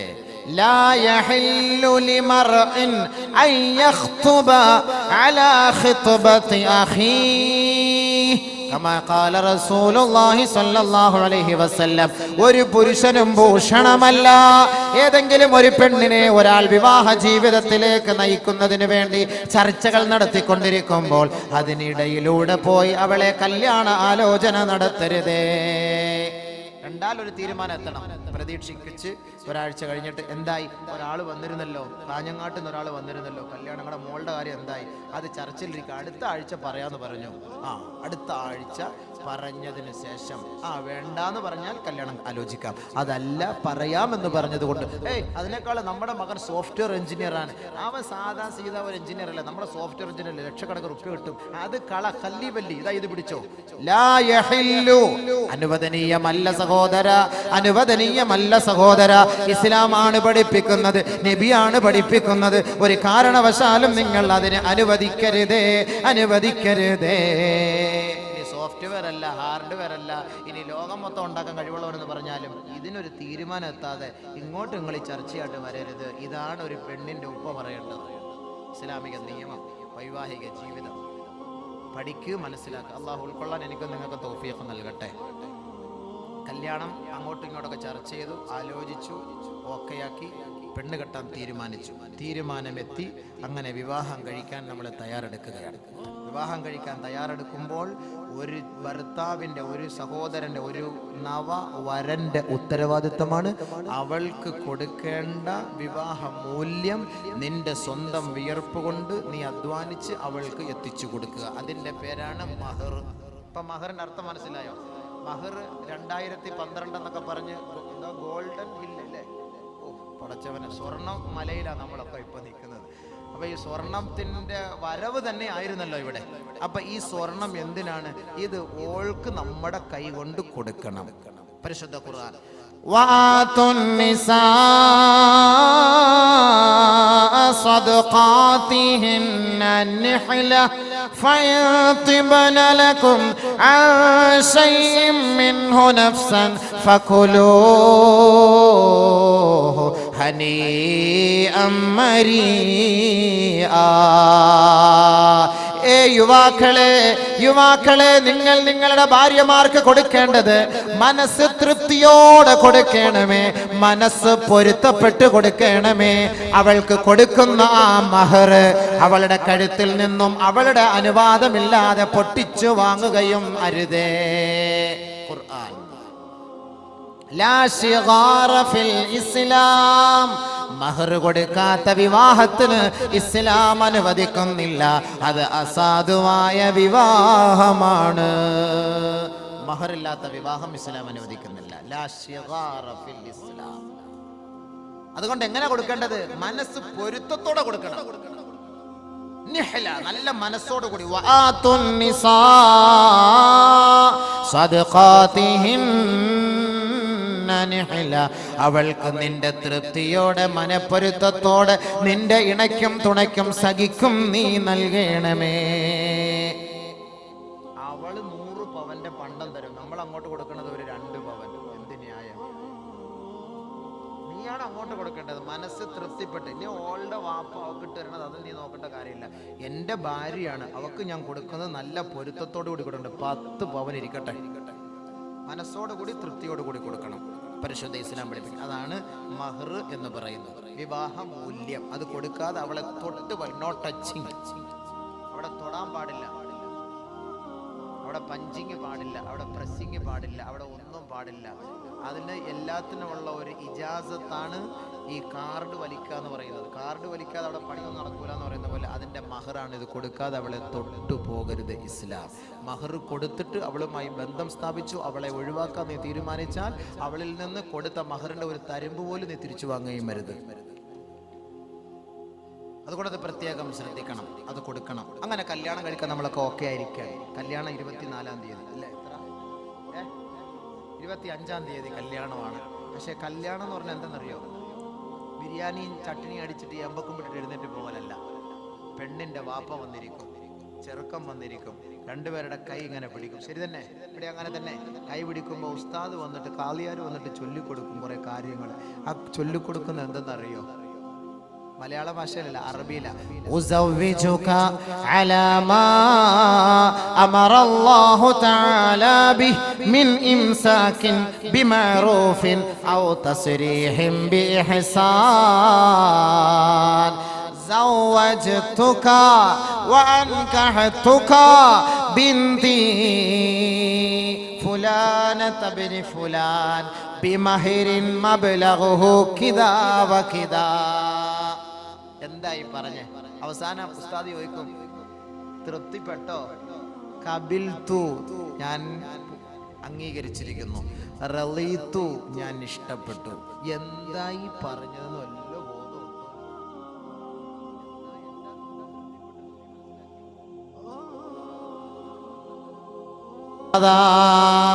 ഇതെല്ലാം ഒരു ചെറിയ സംഭവമാണ്. ഇതിനേക്കാൾ 100 കണക്കിന് കാര്യങ്ങളാണ് ഈ പെണ്ണുങ്ങൾ തൻ്റെ ഭർത്താക്കന്മാരോട് ചെയ്യുക. അതിനെല്ലാം നമ്മൾ അവരെ കുറ്റം പറയരുത്. അതങ്ങോട്ട് വീട്. അവക്ക് പിന്നെ നമ്മളെ അല്ലാതെ വേറെ ആരെങ്കിലും കൊണ്ടുപോയിട്ട് മുത്താൻ പറ്റുമോ? വേറെ ആരെങ്കിലും കൊണ്ടുപോയിട്ട് അടിക്കാൻ പറ്റുമോ? അതുകൊണ്ട് ദഈഹ, അവളെ അതിന്റെ പേരിൽ പഠിക്കരുത്, അവളെ അതിന്റെ പേരിൽ വേദനിപ്പിക്കരുത്. ബഹുമാനപ്പെട്ട നബിയുനാ റസൂലുള്ളാഹി സ്വല്ലല്ലാഹു അലൈഹി വസല്ലമ തങ്ങൾ പറയുകയാണ്, ലാ യത്റുഖു അഹദുകും അഹ്ലഹു യത്ലബു അസ്റാതിഹിം. നിങ്ങളാരും നിങ്ങളുടെ ഭാര്യമാർ ഒറ്റയ്ക്ക് താമസിക്കുന്ന വീട്ടിൽ അവളെ നിങ്ങൾ സംശയിച്ചുകൊണ്ട് അവളുടെ വീടിന്റെ വാതിൽക്കൽ നിങ്ങൾ വന്ന് മുട്ടി വിളിക്കരുതേ. മുഹമ്മദ് മുസ്തഫ സല്ലല്ലാഹു അലൈഹി വസല്ലം കണ്ടോ? മുട്ടി വിളിക്കരുത് എന്ന് പറഞ്ഞാൽ ഭാര്യയെ സംശയിക്കരുത് എന്നർത്ഥം. ഭാര്യയെ സംശയിക്കരുത് എന്നർത്ഥം. ലാ തളിരിബൂ ഇമാകും അലാ കസ്രീനായികും ഫഇന്ന ലഹാ ജാലൻ കാജാലികും. ഭാര്യയുടെ കയ്യിൽ നിന്ന് ഒരു വിലപിടിപ്പുള്ള വസ്തു താഴേക്ക് വീണ് പൊട്ടിപ്പോയതിന്റെ പേരിൽ, ഉടഞ്ഞു പോയതിന്റെ പേരിൽ നിങ്ങളാരും അവളെ അടിക്കരുതേ, വേദനിപ്പിക്കരുതേ. കാരണം എന്താണ്? നിങ്ങളുടെ ആയുസ് തീർന്നു പോകുന്നത് പോലെ ആ സാധനത്തിന്റെയും ആയുസ് തീർന്നു പോയി എന്ന് വേണം നിങ്ങൾ കരുതാൻ. അതുകൊണ്ട് അതിന്റെ പേരിലും നിങ്ങൾ ഭാര്യയെ വേദനിപ്പിക്കരുത്. ലാ യഫറുഖു മുഅ്മിനുൻ മുഅ്മിനതൻ ഇൻ കരിഹ മിൻഹാ ഖുലഖൻ വറളിയ മിൻഹാ ആഖർ. നിങ്ങളാരും നിങ്ങളുടെ ഭാര്യയ്ക്ക് അരോചകമുണ്ടാകുന്ന സംസാര ഭാഷ്യം നടത്തരുത്. ഭാര്യയ്ക്ക് വേദന ഉണ്ടാക്കുന്ന ഒരു ഭാഷയും നടത്താൻ പാടില്ല, സംസാരിക്കരുത്. ഇൻ കരിഹ മിൻഹാ ഖുലഖൻ വറളിയ മിൻഹാ ആഖർ. നിങ്ങൾക്ക് അവളുടെ ഭാഗത്തു നിന്ന് വല്ല അരോചകമായ സംസാരം ഉണ്ടായാൽ മറ്റൊരു സന്ദർഭത്തിൽ അവളിൽ നിന്ന് നല്ലത് നിനക്ക് പ്രതീക്ഷിക്കാമെന്ന് ഹബീബായ നബിയുനാ റസൂലുള്ളാഹി സ്വല്ലല്ലാഹു അലൈഹി വസല്ലം. ഒരു 3 സ്വലാത്ത് ഉഷാറായിട്ടൊന്ന് ചൊല്ലിക്കേ, റാഹത്തായിട്ട്. സല്ലല്ലാഹു അലാ മുഹമ്മദ് സല്ലല്ലാഹു അലൈഹി വസല്ലം. സല്ലല്ലാഹു അലാ മുഹമ്മദ് സല്ലല്ലാഹു അലൈഹി വസല്ലം. അല്ലാഹുമ്മ സല്ലി അലാ മുഹമ്മദ് യാ റബ്ബി സല്ലി അലൈഹി വസല്ലം. ബഹുമാനപ്പെട്ട പ്രവാചകൻ ലോകത്തിന്റെ മാതൃകാ പുരുഷനാണ്. എങ്ങനെയാണ് ദാമ്പത്യ ജീവിതം നയിക്കേണ്ടത്, എങ്ങനെയാണ് കുടുംബ ജീവിതം നയിക്കേണ്ടത്, ആരാണ് ഭാര്യ, ആരാണ് ഭർത്താവ്, അല്ലാഹുവിന്റെ റസൂൽ നമുക്ക് പഠിപ്പിച്ചു തരികയാണ്. ബഹുമാനപ്പെട്ട ഹബീബായ റസൂലുള്ളാഹി തങ്ങളുടെ പ്രിയപ്പെട്ട മകളായ ഫാത്തിമ ബീവി, ആ ഫാത്തിമ ബീവിയെ അലി റളിയല്ലാഹു അൻഹുവിന് വിവാഹം കഴിപ്പിച്ചു കൊടുക്കുകയാ. ഫാത്തിമ ബീവി പൊന്നുമോളാണ്, അലിയാര് തങ്ങൾ തന്റെ മരുമകനാണ്. പക്ഷേ ഫാത്തിമ ബീവിയും അലിയാര് തങ്ങളും ഇടയ്ക്കിടയ്ക്ക് ദേഷ്യപ്പെടാറുണ്ടത്രേ. വകാന ഫീ അലിയിൻ ശിദ്ദത്തുൻ അലാ ഫാത്തിമ, ഫാത്തിമ ബീവിയോട് ഇടയ്ക്കിടയ്ക്ക് അലിയാര് തങ്ങൾ ദേഷ്യപ്പെടാറുണ്ടത്രേ.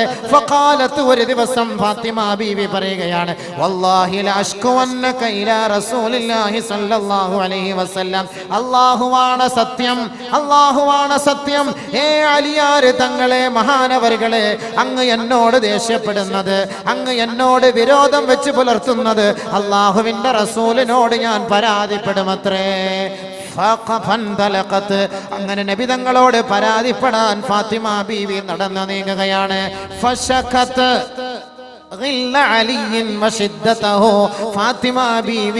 ഫാത്തിമ ബീവിയോട് അലിയാര് തങ്ങൾ കാണിക്കുന്ന വിരോധം, ദേഷ്യം, ഇടയ്ക്കിടയ്ക്ക് ദേഷ്യപ്പെടാറുള്ള ആ ഒരു ദേഷ്യം അല്ലാഹുവിന്റെ റസൂലിനോട് ഫാത്തിമ ബീവി പറഞ്ഞു കൊടുക്കുകയാ. فقام حيث يسمع كلامهما, അലി റളിയല്ലാഹു തആല അൻഹു ഇവരുടെ സംസാരം ശ്രദ്ധിച്ചുകൊണ്ട് ഒരു മൂലയിൽ മാറി നിൽക്കുകയാ.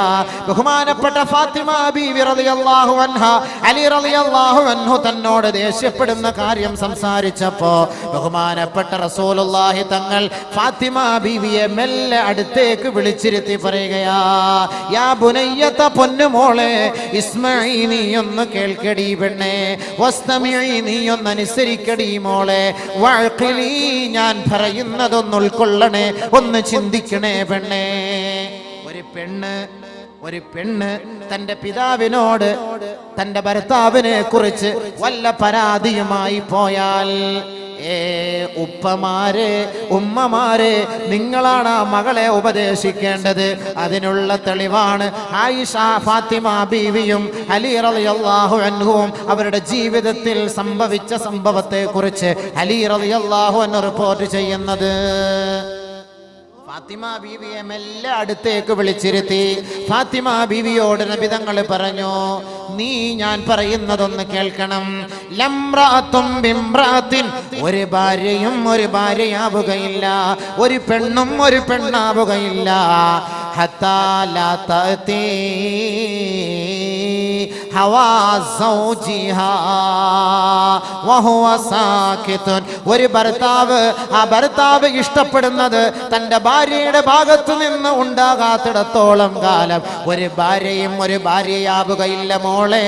അതുകൊണ്ട് നീ അലിയാര് തങ്ങളോട് ക്ഷമയോടും സഹനതയോടും അവരുടെ ആവശ്യങ്ങൾ കണ്ടും മനസ്സിലാക്കി ജീവിക്കടി മോളെ. ഫാത്തിമ തോ ആബറൂയ ഉമ്മത്തെ മർഹൂം കാ, ലോകത്ത് മുഴുവൻ നാരിമാരുടെ കണ്ണുനീരൊപ്പിയെടുക്കുന്നത് സ്വർഗത്തിലെ സുന്ദരിയായ മോളെ ഫാത്തിമ നീയല്ലയോ? അള്ളാഹുവിന്റെ റസൂലിന്റെ പ്രിയപ്പെട്ട മോളാണ്, അവിടുത്തെ കരളിന്റെ കാതലാണ്. എവിടേക്ക് യാത്ര തിരിച്ചാലും മദീന പള്ളിയിലേക്ക് എത്തുമ്പോ അള്ളാഹുവിന്റെ റസൂലിന്റെ ഇടനാഴിയിലൂടെ പൊന്നുമോള് ഫാത്തിമയെ ഒന്ന് നോക്കുമത്രേ. ഫാത്തിമയെ ഒന്ന് കാണാതെ അള്ളാഹുവിന്റെ റസൂലിന് വിശ്രമമില്ല. ആ റസൂലുള്ളാഹി തങ്ങൾ പൊന്നുമോൾ ഫാത്തിമയെ മെല്ലെ അടുത്തേക്ക് വിളിച്ചിരുത്തി തടവി തലോടിക്കൊണ്ടാണ് പറഞ്ഞത്, തന്റെ ഭർത്താവിനെ തൃപ്തിപ്പെടുത്താത്ത ഒരു പെണ്ണും ഒരു പെണ്ണേ അല്ല. അതുകൊണ്ട് എന്ത് ഭാര്യയുടെ ഭാഗത്ത് നിന്നാലും നേരെ ഉപ്പാക്ക് ഫോൺ വിളിച്ച് പറയലല്ല വേണ്ടത്. നമ്മൾ കൂടെ ഒന്ന് അഡ്ജസ്റ്റ് ചെയ്യണം, കാര്യങ്ങൾ ചർച്ച ചെയ്യണം. നബിയുനാ റസൂലുള്ളാഹി സ്വല്ലല്ലാഹു അലൈഹി വസല്ലമ തങ്ങളുടെ കുടുംബ ജീവിതത്തെ കുറിച്ച് മഹദിയായ ആയിഷ ബീവിയോട് ചോദിക്കുകയാ. ഭർത്താക്കന്മാരെ ഒന്ന് കേൾക്കണേ. നബിയുനാ റസൂലുള്ളാഹി തങ്ങളുടെ ഭാര്യയായ ആയിഷ ബീവിയുടെ അരികിലേക്ക് സഹാബത്ത് വന്നിട്ട് ചോദിച്ചു, അള്ളാഹുവിന്റെ റസൂലിന്റെ കുടുംബ ജീവിതം എങ്ങനെയായിരുന്നു? ഒരു ഭർത്താവിന്റെ ജോലി, ഭാര്യയുടെ പണി ഞാൻ നാളെ പറഞ്ഞുതരാം. ഭർത്താവിന്റെ ജോലി എന്തായിരുന്നു? ഒരു ഭാര്യയോട് നബിതങ്ങൾ അവിടുത്തെ കുടുംബത്തോട് ചെയ്തിരുന്നത് എങ്ങനെയായിരുന്നു? എങ്ങനെയാണ് വർദ്ധിച്ചത്? അള്ളാന്റെ റസൂലിന്റെ പ്രിയപ്പെട്ട പത്നി ആയിഷ ബീവി പറയുകയാണ്, വസ്ത്രത്തിന്റെ അഴുക്കുകൾ സ്വന്തമായി റസൂലുള്ള നീക്കുമായിരുന്നു. അള്ളാന്റെ റസൂല് വസ്ത്രം സ്വന്തമായി കഴുകുമായിരുന്നു. അള്ളാന്റെ റസൂല് സ്വന്തമായി ആടിന്റെ പാല് കറക്കുമായിരുന്നു. കീറിപ്പോയ വസ്ത്രങ്ങൾ റസൂലുള്ളാഹി തങ്ങൾ സ്വന്തമായി തുന്നിച്ചേർക്കുമായിരുന്നു. പൊട്ടിപ്പോയ ചെരുപ്പ് അല്ലാഹുവിന്റെ റസൂൽ സ്വന്തമായി തയ്ച്ചു ധരിക്കുമായിരുന്നു.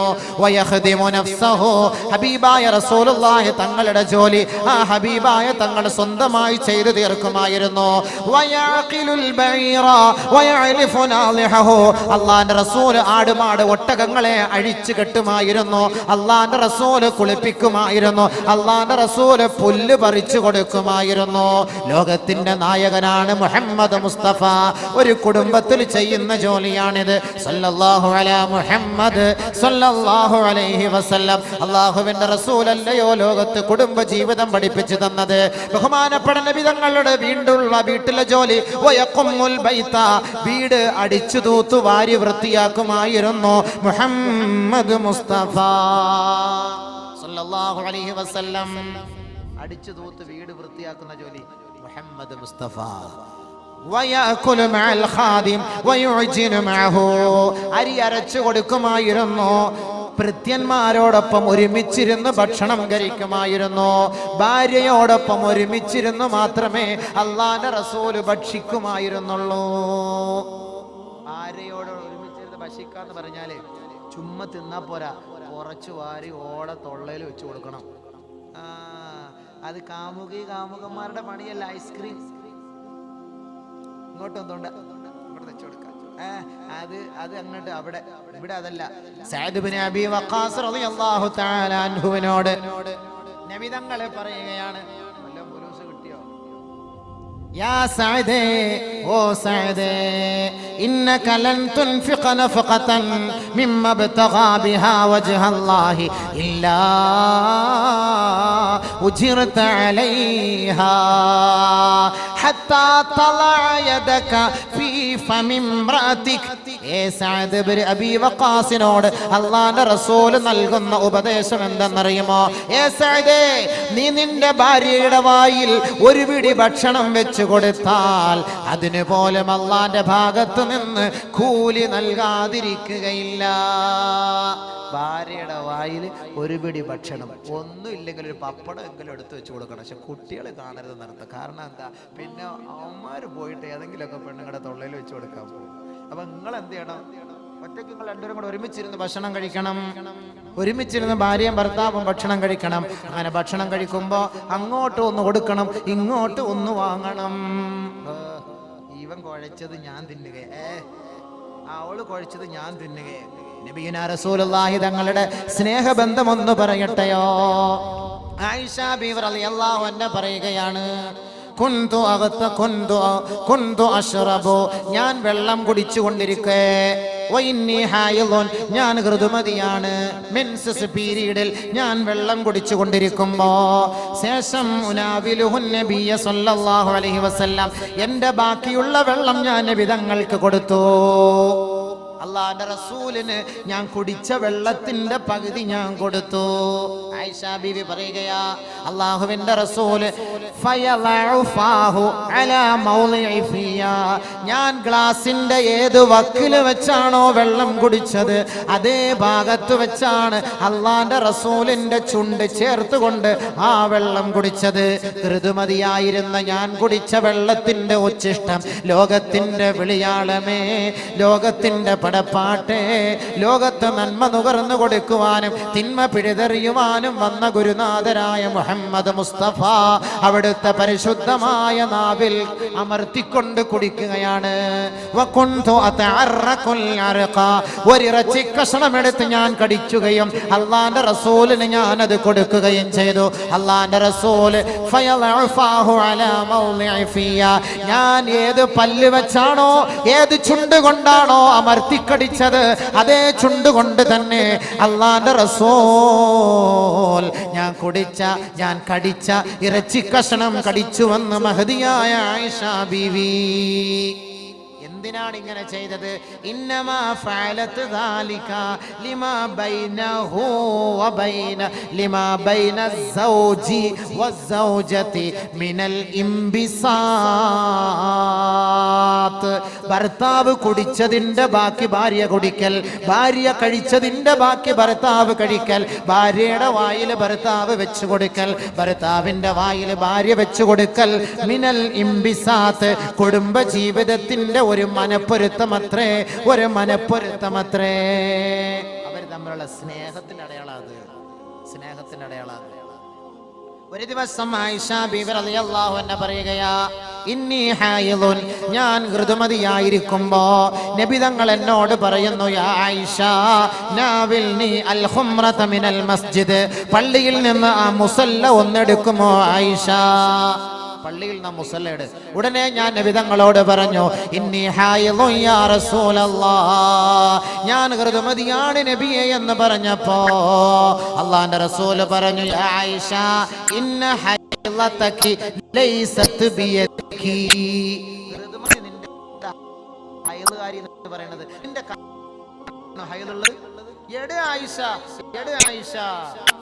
ഹൈളുകാരി പെണ്ണുങ്ങളെ, മെൻസസ് പീരിയൽ ഭാര്യമാരെ തടയുന്നവരെ, വലിച്ചെറിയുന്നവരെ, അവരെ ഒഴിവാക്കുന്നവരെ, അവരെ മട്ടുപ്പാവിലേക്ക് മാറ്റി കിടത്തുന്നവരെ, ഋതുമതിയായ പെണ്ണ് പാചകം ചെയ്തു തരുന്ന ഭക്ഷണം കഴിക്കാത്ത ഭർത്താക്കന്മാരെ, നിങ്ങൾക്ക് അള്ളാഹുവിന്റെ റസൂലിന്റെ താക്കീത്, അവളോട് ശാരീരിക ബന്ധം, ലൈംഗിക വീഴ്ച ഒഴിച്ച് ബാക്കിയെല്ലാം അനുവദനീയമാണെന്ന് മുഹമ്മദ് മുസ്തഫ സല്ലല്ലാഹു അലൈഹി വസല്ലം. ഭാര്യ ഭർത്തൃ ബന്ധം ലോകത്ത് ആര് പഠിപ്പിച്ചു കൊടുക്കും? ഇങ്ങനെ ഒരു ജീവിതം നയിച്ചാൽ എന്തായിരിക്കും സംഭവം? ബഹുമാനമുള്ള സഹോദരൻ, ഫാത്തിമ റളിയല്ലാഹു തആല അലി റളിയല്ലാഹു അൻഹുവിനെ കുറിച്ച് കുറ്റം പറഞ്ഞപ്പോൾ നബി തങ്ങൾ പറഞ്ഞു, അങ്ങനെ ഒന്നും നീ കുറ്റം പറയരുത്, അദ്ദേഹത്തെ നീ സഹിക്കുക.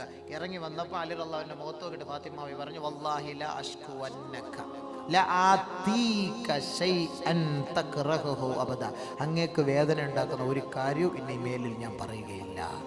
അലി റളിയല്ലാഹു പറഞ്ഞു, നിനക്ക് ഇനി വെറുപ്പുണ്ടാകുന്ന ഒരു വാക്കും ഞാനും ഇനി പറയൂല. ഭർത്താക്കന്മാരെ മനസ്സിലാക്കേണ്ടതാണ്. ഇൻഷാ അല്ലാഹ് ഇനി ഭർത്താക്കന്മാരുടെ കടമ നാളെ നമ്മൾ ഭാര്യമാര് ഭർത്താക്കന്മാരോടുള്ള കടമ ഇത് തീർന്നിട്ടില്ല. ഈ ഭർത്താക്കന്മാരുടെ കടമ ഇനിയുണ്ട്, ഒരുപാട് ശ്രദ്ധിക്കാനുണ്ട്, ഒരുപാട് സൂക്ഷിക്കാനുണ്ട്. നബീന റസൂലുള്ളാഹി സ്വല്ലല്ലാഹി അലൈഹി വസല്ലം തങ്ങൾ ചെയ്ത കുടുംബ ജീവിതമാണ്. കാരണം നമ്മളിവിടെ ഒരു വലിയ വിവാഹത്തിന് സാക്ഷ്യം വഹിക്കാൻ പോവുകയാണ്. ഈ വൈവാഹിക ജീവിതത്തിന് സാക്ഷ്യം വഹിക്കുന്ന നമുക്ക് എന്താണ് വിവാഹ ജീവിതം നമ്മൾ മനസ്സിലാക്കണം. ഇവിടെ ഒന്നാമത്തെ കരാറ് ഞാൻ പറഞ്ഞിട്ടുള്ളൂ, മിൻ ഇംസാകിൻ ബിമഅറൂഫ് ഔ തസ്രീഹിൻ ബിഇഹ്സാൻ. അതെന്താണ്? ഞാൻ എൻ്റെ സ്വഭാവത്തിനും എൻ്റെ കൽപ്പനയ്ക്കും വിധേയയാകാത്ത ഒരു പെണ്ണാണ് എൻ്റെ ഭാര്യയെങ്കിൽ അവളെ ഞാൻ ഒഴിവാക്കേണ്ടതല്ലാതെ മറ്റൊരു വഴിയും എൻ്റെ മുന്നിലില്ല എങ്കിൽ നല്ല നിലയിൽ മാന്യമായ മാർഗത്തിൽ ഇസ്ലാമിൻ്റെ കൽപ്പന പ്രകാരം വിധി നിയമപ്രകാരം മാന്യമായ നിലയിൽ ഞാൻ അവളെ മൊഴി ചൊല്ലിക്കൊള്ളാം. അതെങ്ങനെയാണ്? എന്തുകൊണ്ടാണ് അവളെ മൊഴി ചൊല്ലേണ്ടി വരുന്നത്? എന്താണ് അവളുടെ ഭാഗത്തു നിന്നുള്ള തെറ്റ്? അതുകൊണ്ട് ഭാര്യയുടെ ഉത്തരവാദിത്വം എന്താണ്? അത് നാളെ പറഞ്ഞിട്ട് മരണത്തിന്റെ വിഷയം ചർച്ച ചെയ്ത് തീർത്ത് ഇൻഷാ അല്ലാഹ് ദുആ ചെയ്ത് പിരിയാം. നാളെ കൃത്യം 8:30 അല്ലേ, 8:30 തന്നെ വരണം. എന്നാൽ എനിക്ക് കൂടുതൽ സമയം കിട്ടും, ഇല്ലെങ്കിൽ സമയം കിട്ടില്ല. കൂടുതൽ പ്രഭാഷണം ഇശാ നിസ്കാരം കഴിഞ്ഞ പാടെ എല്ലാവരെയും ബാക്കിയുള്ളവരെയും വിളിച്ചു കൊണ്ടുവരും. നമുക്ക് ഒരുപാട് കാര്യങ്ങൾ ചർച്ച ചെയ്യാനുണ്ട്. റബ്ബുൽ ഇസ്സത്തായ തമ്പുരാൻ നമ്മുടെ ഒരുമിച്ച് കൂടലും ഈ സംഗമവും ഈ സമ്മേളനവും അള്ളാഹു സ്വീകരിക്കുമാറാകട്ടെ. കാര്യമായ നാളെ ഒരു ദുആ ഉണ്ടായിരിക്കും ഇൻഷാ അല്ലാഹ്. ഒരുപാട് സഹോദരിമാർ സ്വർണം തന്നിട്ടുണ്ട്. എല്ലാ വിഷമങ്ങളും മാറാനും ഹലാലായ മുറാദ് ഹാസിലാകാൻ സറീന ഹക്കീം സ്വർണത്തിന്റെ 2 കമ്മൽ. അൽഹംദുലില്ലാ, പേര് പറയാത്തൊരു സ്ത്രീ തടി സുഖത്തിന് വേണ്ടി ദുആ ചെയ്യാൻ സ്വർണത്തിന്റെ 1 കമ്മൽ. കുലു തക്ബീർ. കാര്യമായ നിലയിൽ നാമീം പറയണം. പുണ്യമായ ഹദീസുകളെ ഓതിയ ഈ സദസ്സ് ഈ സഹോദരി സഹോദരങ്ങൾക്ക് അവർക്ക് അവരുടെ മാനസികമായ പ്രയാസങ്ങളെ വിഷമങ്ങൾ മാറിക്കിട്ടണം. അതിൻ്റെ ഒരു നിയ്യത്താണിത്. നമ്മൾ ഈ സാധുക്കളായ പെൺകുട്ടികളുടെ കണ്ണുനീരൊപ്പുന്നതിന് വേണ്ടി ഇവിടെ സംഘടിപ്പിച്ച ഈ ഒരു പരിപാടിയും ഇവിടെ സന്നിഹിതരായ ആലിമീങ്ങളും സഹോദരങ്ങളും നല്ലവരായ നാട്ടുകാരും അവരുടെ സാന്നിധ്യം നമ്മൾ ചെയ്യുന്ന ദുആ അല്ലാഹു സ്വീകരിക്കും. നമ്മൾ പിരിക്കാതെ തന്നെ ഇഷ്ടം പോലെ പൈസ കിട്ടി, പിരിക്കുകയും കൂടെ ചെയ്താൽ അതിനേക്കാളും ഡബിൾ കിട്ടും. അൽഹംദുലില്ലാഹ് നാളെ ഇത്രയും പേർക്ക് ഇന്നിപ്പോൾ ചെറിയ ദുആ, നാളെ നമുക്ക് കാര്യമായിട്ട് ദുആ. കൂടുതൽ താമസിപ്പിച്ചതുകൊണ്ടായി ആളുകൾ 25-ാം തീയതി കല്യാണം കണ്ടോ, നാളെ എല്ലാവരും ക്ഷണിക്കും ഇൻഷാ അല്ലാഹ്. അതിൻ്റെ നാളെ വരാത്തൊരാളുടെ 25-ാം തീയതി മറക്കല്ലേ. എല്ലാവരും ഇൻഷാ അല്ലാഹ് നമ്മുടെ ഈ പരിപാടിയിൽ കാര്യമായി 7000 പേരെയാണ് പ്രതീക്ഷിക്കുന്നത്. 7000 പേർക്കല്ല അടിച്ചുപൊളി ബിരിയാണി റാഹത്തായിട്ട്. വലിയ പണ്ഡിതന്മാരൊക്കെ വരും, സാംസ്കാരിക നേതാക്കന്മാർ, മന്ത്രി മുനീർ, ഇവരൊക്കെ ഇൻഷാ അല്ലാഹ് പങ്കെടുക്കും. എല്ലാവരും നിങ്ങളെല്ലാവരും അതിലേക്ക് നിങ്ങളെ ക്ഷണിച്ചുകൊള്ളുന്നു. കമ്മിറ്റിയുടെ ഭാഗത്ത് നിന്ന് നിങ്ങളെ എല്ലാവരെയും സാദരം ക്ഷണിച്ചുകൊള്ളുന്നു. കുടുംബ സാന്നിധ്യം അല്ലേ. അൽഹംദുലില്ലാഹ്. ഒരുപാട് സഹോദരങ്ങൾ ദുആ കൊണ്ട് വസിയത്ത് ചെയ്തിട്ട് വായിക്കുകയുണ്ടായ ഒരുപാട് പേരുടെ പ്രയാസങ്ങളും വിഷമങ്ങളും ദുഃഖങ്ങളും ദുരിതങ്ങളും ഒക്കെ എല്ലാം അള്ളാഹു അറിയുന്നവരാണ്. നമുക്ക് ഇൻഷാ അല്ലാഹ് ഇന്നും നാളെയും ഒക്കെ ആയിട്ട് അവർക്ക് വേണ്ടി കാര്യമായി ദുആ ചെയ്യാം. അള്ളാഹു റബ്ബുൽ ഇസ്സത്ത് നമ്മുടെ ഈ ദുആക്കളെയും ഈ നസീഹത്തിനെയും ഈ സദഖയെല്ലാം സ്വീകരിക്കുമാറാകട്ടെ. ഞാൻ ഈ അറബിയിൽ പറഞ്ഞു തന്നത് തൃപ്തിപ്പെട്ടോ? കബിൽതു, തൃപ്തിപ്പെട്ടു, റളീതു, ഇഷ്ടപ്പെട്ടു. അവൻ ആ പെണ്ണിനെ കൂട്ടിക്കൊണ്ട് പോവോ? ഇതറിഞ്ഞാൽ കൂട്ടിക്കൊണ്ട് പോവോ? ഇവിടെ പറഞ്ഞു കൊടുക്കോ? അത് മലയാളത്തിൽ ഏതാ പറയുന്നത് അറിയാവോ?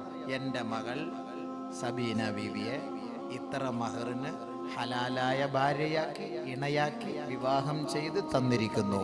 ഞാൻ അത് ഇഷ്ടപ്പെട്ടു, തൃപ്തിപ്പെട്ടു. അതല്ലേ പറയാറുള്ളൂ. അതിലെന്ത് മനസ്സിലായി? അതിന് മുമ്പ് ഒരു വേടുണ്ട്, അതിന്റെ അർത്ഥം എന്നറിയോ? അതാണ് കല്യാണം. അതാണ് അള്ളാഹ് പറഞ്ഞത്.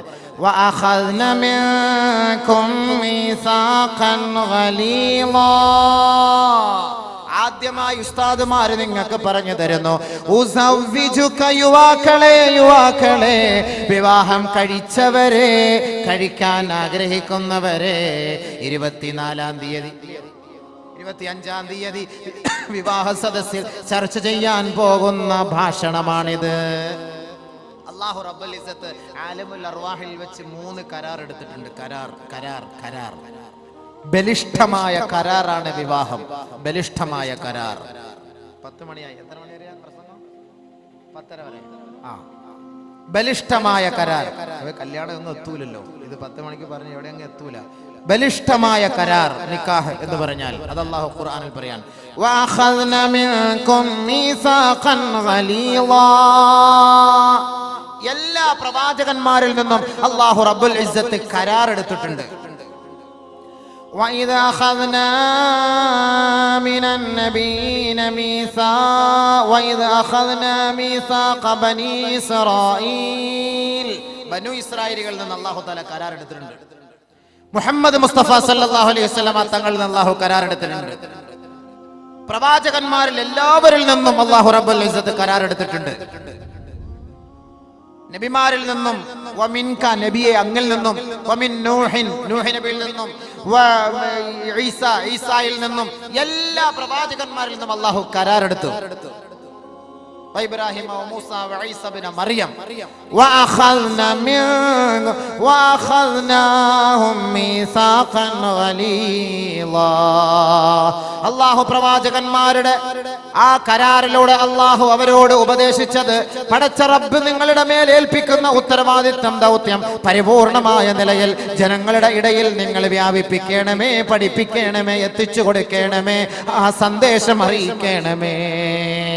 وَأَخَذْنَاهُمْ مِيثَاقًا غَلِيظًا. ബലിഷ്ഠമായ കരാറാണത്.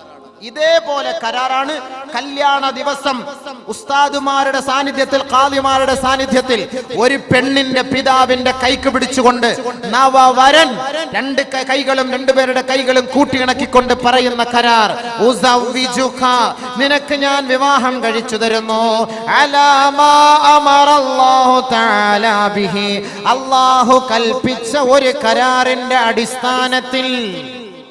അല്ലാഹു കൽപ്പിച്ച വിധി കരാറിന്റെ അടിസ്ഥാനത്തിലാണ് നിനക്ക് എന്റെ മകളെ ഞാൻ കല്യാണം കഴിച്ചു തരുന്നത്. എന്താണ് ആ കരാർ? 2 കരാർ. മിൻ ഇംസാകിൻ ബിമഅറൂഫ് ഔ തസ്രീഹിൻ ബിഇഹ്സാൻ. ഈ 2 കരാർ യുവാക്കൾ മനസ്സിലാക്കിയാൽ കുടുംബത്തിൽ ഒരു പ്രശ്നം ഉണ്ടാവില്ല. കുടുംബജീവിതത്തിൽ ഒരു പ്രശ്നം ഉണ്ടാവില്ല. രണ്ട് കാര്യങ്ങൾ മനസ്സിലാക്കണം. അതാണ് ആദ്യ ദിവസം ഈ പയ്യന്റെ കയ്യിൽ പിടിച്ചിട്ട് ഈ ഉപ്പ പറഞ്ഞു തരുന്നത്. മിൻ ഇംസാകിം ബിമഅറൂഫ് ഔ തസ്രീഹിം ബിഇഹ്സാൻ. നമ്പർ 1 മനസ്സിലാക്കി. ഞാൻ വിവാഹം കഴിക്കുന്ന പെണ്ണ്, അല്ലെങ്കിൽ പെണ്ണിന്റെ വാപ്പ പറയുന്നു, എന്റെ മകളെ നിന്റെ കയ്യിൽ പിടിച്ച് ഞാൻ വിവാഹം കഴിപ്പിച്ച് നിന്റെ ഇണയാക്കി, സഖിയാക്കി, തുണയാക്കി ഞാൻ തരുന്ന പെണ്ണ്, ഈ പെണ്ണിനെ അടിക്കൂല, തെറി പറയൂല, വേദനിപ്പിക്കൂല, ആവശ്യമില്ലാതെ മൊഴി ചൊല്ലൂല, ഇടങ്ങേറാക്കൂല, പട്ടിണിക്കിടൂല. ഇങ്ങനെ ഒരു നിലക്കും അവളെ ബുദ്ധിമുട്ടിക്കുകയില്ല എന്നുള്ള പരിപൂർണമായ കരാറിന്റെ അടിസ്ഥാനത്തിൽ എന്റെ മകളെ നിനക്ക് ഞാൻ വിവാഹം കഴിച്ചു തരുന്നു. മിൻ ഇംസാകിൻ ബിമഅറൂഫ്. ഒരു ഭർത്താവിന് തന്റെ ഭാര്യയോടുള്ള കടമ ദാ പറയാൻ പോവുകയാണ്. അത് പറഞ്ഞു കൊടുക്കുവോ? അങ്ങനെ അറിഞ്ഞിരുന്ന നമ്മൾ പെണ്ണ് കിട്ടുവോ? ഇത് മനസ്സിലാക്കിയിരുന്ന പെണ്ണ് കിട്ടും. മിൻ ഇംസാകിൻ ബിമഅറൂഫ്. ഭാര്യ എന്ന് പറഞ്ഞാൽ ആരാ? ഭരിക്കപ്പെടുന്നവൾ അല്ല.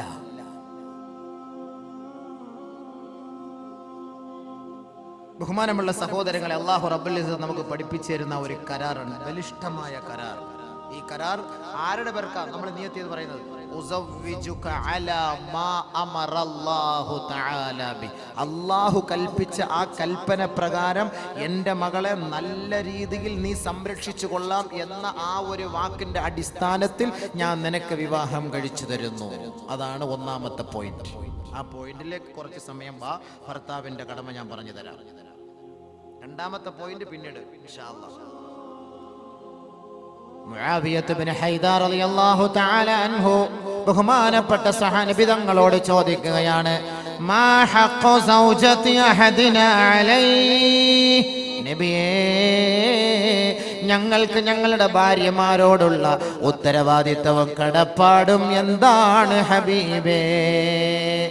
എന്തടിസ്ഥാനത്തിലാണ് ഒരു ചെറുക്കന്റെ കൈക്ക് പിടിച്ചൊരു ഉപ്പ പറയുന്നത്? അതിന്റെ കാരണം എന്ത്? അടിസ്ഥാനം എന്ത്? എന്താണ് കല്യാണം? എന്താണ് വിവാഹം? സഹാബത്ത് നബി തങ്ങളോട് ചോദിക്കുകയാ, മാ ഹഖ്ഖു സൗജതി അഹദിനാ അലൈഹി. ഞങ്ങളുടെ ഭാര്യമാർക്ക് അവരോട് ഞങ്ങൾ ചെയ്യേണ്ട ഉത്തരവാദിത്തവും കടപ്പാടുകളും എന്തൊന്ന് വിവരിച്ചു തരുമോ നബിയേ? ഒന്നാമത് നബി തങ്ങൾ പറഞ്ഞു, അൻ തുതിഇമഹാ ഇദാ തഇംത.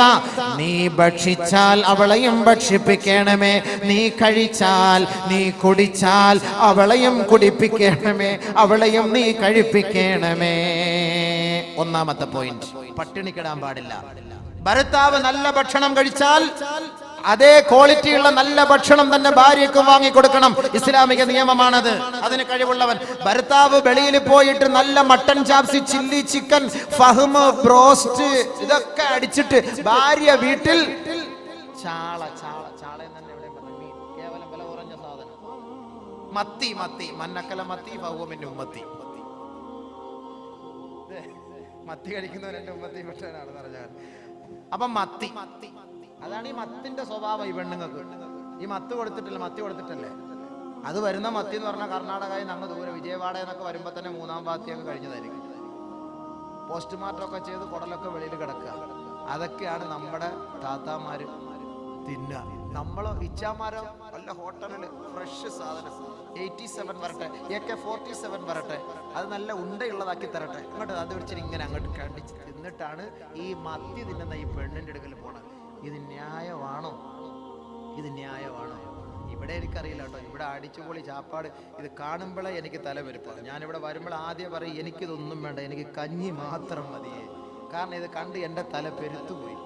ഇവിടുത്തെ ഫ്രിഡ്ജിലൊക്കെ എപ്പോഴും കോഴിക്കാൽ ഇങ്ങനെ നീണ്ടിരിക്കുകയാണ്, മോർച്ചറിയിലുള്ള സാധനം ഇരിക്കുന്നത് പോലെ. ഈ സാധനം ഇങ്ങനെ നിറച്ച് ഇവിടുത്തെ ഒക്കെ ഫ്രിഡ്ജ് നിറച്ചിരിക്കുക. കോഴിക്കാലിൻ്റെ കാര്യം ഉസ്താദ് രാത്രി 12 മണിക്ക് പറഞ്ഞാൽ നമ്മുടെ ഭാര്യമാരോട്, പക്ഷേ പൂളയുടെ കാര്യം പറഞ്ഞാൽ നടക്കൂല. ഈ സാധനം ഏറ്റവും വില കുറഞ്ഞ സാധനത്തിന് വിലയില്ല, വില കൂടിയ സാധനം ഏത് സമയത്തും ഒക്കെ. അപ്പം ഇവിടുത്തെ കാര്യം എനിക്കറിയില്ല. അതുകൊണ്ട് ഭർത്താക്കന്മാർ മനസ്സിലാക്കേണ്ടത്, ഭാര്യയ്ക്ക് ഇഷ്ടമുള്ള തൃപ്തിപ്പെട്ട ഭക്ഷണം കൊടുക്കണം. നബിതങ്ങളുടെ വാക്കാണ്, നീ കഴിച്ചാൽ അവളെയും കഴിപ്പിക്കും. നീ പട്ടിണിയാണോ, അവളും പട്ടിണി കിടക്കണം. അവളുടെ ഉത്തരവാദിത്വം ഞാൻ പറയുന്ന കൂട്ടത്തിൽ പറഞ്ഞു തരാം. നീ നല്ല പോലെ കഴിച്ചാൽ അവൾക്കും അതേപോലെ കൊടുക്കണം. ജോലിയൊക്കെ കഴിഞ്ഞു വരുന്നു, ഒരു ഹോട്ടലിൽ കയറി മസാല ദോശ അടിച്ചു. എൻ്റെ ഭാര്യയ്ക്ക് മസാല ദോശ ഇഷ്ടം. അവിടെ നിന്നുകൊണ്ട് ഒന്ന് കറക്കണം. മസാല ദോശ എനിക്ക് വേണോ, ഞാൻ കഴിച്ചോണ്ടിരിക്കുക. ഇല്ല, നിങ്ങൾ കഴിച്ചിട്ട് വരെ. ഞാനിവിടെ പത്തല് കഴിച്ചു, പത്തല് തന്നെ അതിങ്ങനെ അടുക്കി ഫ്രിഡ്ജിനകത്ത് അതും സൂക്ഷിച്ച് വെച്ചിരിക്കുകയാണ്, പെട്ടെന്ന് ആവശ്യത്തിന് എടുത്തിട്ട് അപ്പളെ ചൂടാക്കി തിന്നാൻ. അപ്പൊ അങ്ങനെ പത്തല് കഴിച്ചു. നിങ്ങൾ വാങ്ങി കഴിച്ചോളി. ഇജാസത്ത് കിട്ടിയാൽ ഉഷാറായിട്ട് കഴിച്ചോളി. ഇല്ലെങ്കിൽ മെല്ലെ ഒരു പാർസൽ കൂടെ വാങ്ങിക്കൊണ്ട് അവൾക്ക് കൊടുക്കുക. നീ കഴിച്ചാൽ അവളെയും കഴിപ്പിക്കുക. നീ ധരിച്ചാൽ, വസ്ത്രം ധരിച്ചാൽ അവളെയും ധരിപ്പിക്കുക എന്ന് പറഞ്ഞാൽ അതിന്റെ അർത്ഥം എന്താ? നിങ്ങൾ നല്ല വസ്ത്രം ഭാര്യമാർക്ക് വാങ്ങിക്കൊടുക്കണം എന്നാണ് അതിന്റെ അർത്ഥം. നല്ല വസ്ത്രം നീ ധരിക്കുമ്പോൾ, നീ നല്ല അടിച്ചു പൊളിച്ച് വസ്ത്രം ധരിക്കുമ്പോൾ അവൾക്ക് ഒരുമാതിരി കീറിയ പാൻറ് വാങ്ങിക്കൊടുക്കാൻ പാടില്ല എന്നർത്ഥം. കാരണം എന്താ? ഇന്ന് മൊത്തം കീറിയ പാൻറ്റുകളാണ്. ഞങ്ങളുടെ സഹോദരിമാർ, ഞങ്ങളുടെ നാട്ടിൽ അങ്ങനെയാണ്. ഇവിടെ എല്ലാം പർദ്ദയാ. പക്ഷെ പർദ്ദ ഇട്ടിട്ട് കാര്യമില്ലല്ലോ, ബോഡി ഷേപ്പ് പർദ്ദയായിപ്പോയി. നാളെ ലാസ്റ്റ് ദിവസം പെണ്ണുങ്ങളെ കരയിപ്പിച്ചിട്ട് വിട്ടാ വരൂല. നാളെ ഉണ്ട് വിഷയം, നാളെ ഉണ്ടല്ലോ. നാളെ മരിപ്പിച്ചിട്ടല്ലേ വിടുള്ളൂ എല്ലാവരെയും. ഇൻഷാ അല്ലാഹ് നിങ്ങളൊന്ന് ഇരുന്ന് തന്നാ മതി. എത്ര പാവം കിട്ടി മൊത്തം? ലാസ്റ്റ് ബില്ല് കൊടുക്കും ഇത് കഴിച്ചിട്ട്. അപ്പോ രണ്ടാമത്തെ ഉത്തരവാദിത്തം ഭർത്താവിന്റെ ഇഷ്ടം അനുസരിച്ചുള്ള വസ്ത്രമാണ്. അല്ല നീ പോയിട്ട് ഷോപ്പിംഗ് ചെയ്യലല്ല വേണ്ടത്. ഇന്ന് അങ്ങനെയാണ് നമ്മുടെ ഈ കണ്ണൂർ, തലശ്ശേരി, കാസർഗോഡ് അങ്ങനെ ആയിരിക്കും അല്ലേ? കണ്ണൂർ ഞാൻ പഠിച്ചതുകൊണ്ടാണ് ഞാൻ പറയുന്നത്. തലശ്ശേരിയിലൊക്കെ പഠിച്ചില്ല. അവളങ്ങനെ അങ്ങോട്ട് വണ്ടി വിളിക്കുക, കയറ്. അവൾക്ക് അങ്ങനെ എന്തായിരിക്കും അതിന്റെ അവസ്ഥ എന്ന് ഞാൻ പറഞ്ഞു തരാം. ഞാൻ ആയത്ത് ഹദീസ് പോയി തന്നെ പറയുള്ളൂ. ഞാൻ വെറുതെ ഞാൻ പറയില്ല, മനസ്സിലായിക്കോ. നബിതങ്ങളുടെ വാക്ക്. സ്വർഗത്തിൽ പോണോ? നമ്മൾ ഒരുമിച്ച് കൂടിയതും ഈ കല്യാണം എന്തിനാണ്? സ്വർഗത്തിൽ പോകാനല്ലേ, അല്ലാതെ ഇവിടെ അടിച്ചു പൊളിക്കാനാണോ? അല്ല, സ്വർഗത്തിലെത്താനാണ്. അതിനുള്ള വഴികളാണ് ഞാൻ പറഞ്ഞു തരുന്നത്. സ്വസ്ഥമായിട്ട് ഇരുന്നതാ പറഞ്ഞു തരാം ഇൻഷാ അല്ലാഹ്. ഇപ്പൊ രണ്ടാമത് വസ്ത്രം ഭർത്താവ് വാങ്ങി കൊടുക്കണം. ഭർത്താവിന്റെ തൃപ്തിക്കുള്ള വസ്ത്രമാണ് ഭാര്യയ്ക്ക് നമ്മൾ വാങ്ങി കൊടുക്കേണ്ടത്. ഇന്ന് ഒരുമാതിരി ഇറുകിയ വസ്ത്രം എന്നൊക്കെ പറഞ്ഞാല് ആദ്യം ഗ്രീസ് പരട്ടണം ശരീരത്തിൽ. ഗ്രീസ്, വണ്ടിയുടെ ഗ്രീസ് പറ്റല്ലേ, താഴോട്ട് പോകുള്ളൂ. അത്രയ്ക്ക് ഇറുകിയ വസ്ത്രങ്ങളാണ് ഇന്ന് നമ്മുടെ സഹോദരിമാര് ധരിക്കുക. ഒന്നാമത് കൊടും ചൂട്. കാസർഗോഡ് ജില്ലയിൽ, ഞങ്ങളുടെ നാട്ടിൽ നല്ല മഴ. അള്ളാഹു ഈ നാട്ടിൽ നീ മഴ കൊടുക്കണേ പടച്ചവനെ. വെള്ളമില്ല, പള്ളിയിലൊന്നും വെള്ളമില്ല. പരിപാടി ഞങ്ങൾക്ക് ഒരു ദിവസം ക്യാൻസലായാലും കുഴപ്പമില്ല. നീ നല്ല മഴതാ പടച്ചവനെ. റബ്ബേ, റഹ്മാനായ റബ്ബേ. അത് സങ്കടരാമ്യം പറയില്ല. അതെന്താ നിങ്ങൾ ആമ്യം പറയാത്ത? നമ്മുടെ അബ്ബാസുക്ക നിങ്ങളെന്താ ആമ്യം പറയാത്ത? മഴയുടെ കാര്യം പറഞ്ഞപ്പോൾ ഞാൻ ഇന്ന് തുടക്കത്തിലെ ദുആയിരുന്നു മഴയ്ക്ക് വേണ്ടി. അള്ളാഹു ഭയങ്കര ചൂട്, അള്ളാഹു നീ മഴ നൽകണേ പടച്ചവനെ. അത് വലിയ അനുഗ്രഹമാണ് റഹ്മാനെ. ഈ ആയിരങ്ങൾ ഒരുമിച്ച് കൂടി ഈ പുണ്യമായ സദസ്സിൽ അവരുടെ ബർക്കത്ത് കൊണ്ട്, ഈ ഇൽമിന്റെ ബർക്കത്ത് കൊണ്ട് റഹ്മാനെ ഈ നാട്ടിൽ നീ മഴയും വെള്ളവും നൽകി അനുഗ്രഹിക്കണേ റബ്ബേ. നിന്റെ കുതിർത്ത് കൊണ്ട് നീ അനുഗ്രഹിക്കണേ റബ്ബേ. വെള്ളമില്ല പടച്ചവനെ. കുട്ടികളും കാലികളും വൃക്ഷങ്ങളും സസ്യങ്ങളും എല്ലാം ദാഹിക്കുന്നു പടച്ചവനെ, കഷ്ടപ്പെടുന്നു റബ്ബേ. നിന്റെ അനുഗ്രഹം ഒന്ന് ചൊരിയണേ നാഥാ. എത്രയോ മഹാന്മാർ അന്ത്യവിശ്രമം കൊള്ളുന്ന നാടാണ് പടച്ചവനെ. റബ്ബേ, നിന്റെ അനുഗ്രഹം നീ നാട്ടിലേക്ക് ചൊരിയണേ പടച്ചവനെ. നീ കബൂലാക്കണേ അല്ലാഹുവേ. ഞങ്ങളുടെ പാവങ്ങളെല്ലാം നിന്റെ മുന്നിൽ പറഞ്ഞ് ഞങ്ങൾ പശ്ചാത്തപിക്കുന്നു അല്ലാഹുവേ. നീ ഞങ്ങളോട് കരുണ കാണിക്കണേ പടച്ചവനെ. ഞങ്ങളുടെ കുട്ടികളോട്, ഞങ്ങളുടെ മൃഗങ്ങളോട്, ഞങ്ങളുടെ സസ്യങ്ങളോട്, ഞങ്ങളുടെ വൃക്ഷങ്ങളോട് നീ കരുണ കാണിക്കണേ അല്ലാഹുവേ. ഞങ്ങൾക്ക് ആവശ്യമായ അനുകൂലമായ നിലയുള്ള മഴയും വെള്ളവും നൽകി ഞങ്ങളെ നീ സമാശ്വസിപ്പിക്കുകയും സന്തോഷിപ്പിക്കുകയും ചെയ്യണമേ തമ്പുരാനെ. ദ്വാരന്നോളി, അത് കബൂലാവും ഇൻഷാ അല്ലാഹ്. നമുക്ക് മഴ കിട്ടിയ വലിയ സന്തോഷമല്ലേ? അള്ളാഹു അത് കബൂലാക്കി പെരുമാറാകട്ടെ.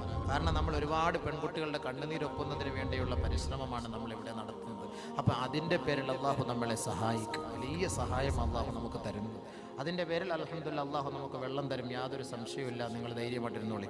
അപ്പോൾ ഭർത്താവിൻ്റെ അനുവാദമില്ലാതെ പോയി വസ്ത്രം എടുക്കരുത്. ഒരു ഭർത്താവ് ഇഷ്ടപ്പെടുന്ന വസ്ത്രം. അപ്പോൾ മോഡേൺ വസ്ത്രം വാങ്ങിക്കൊടുക്കാതെ അവളുടെ ഔറത്ത് മറഞ്ഞു കിടക്കുന്ന മാന്യമായ വസ്ത്രം ഭർത്താവിൻ്റെ അനുവാദത്തോടു കൂടി ഭർത്താവ് വാങ്ങിക്കൊടുക്കട്ടെ. രണ്ടാമത്തെ ഉത്തരവാദിത്വം. 3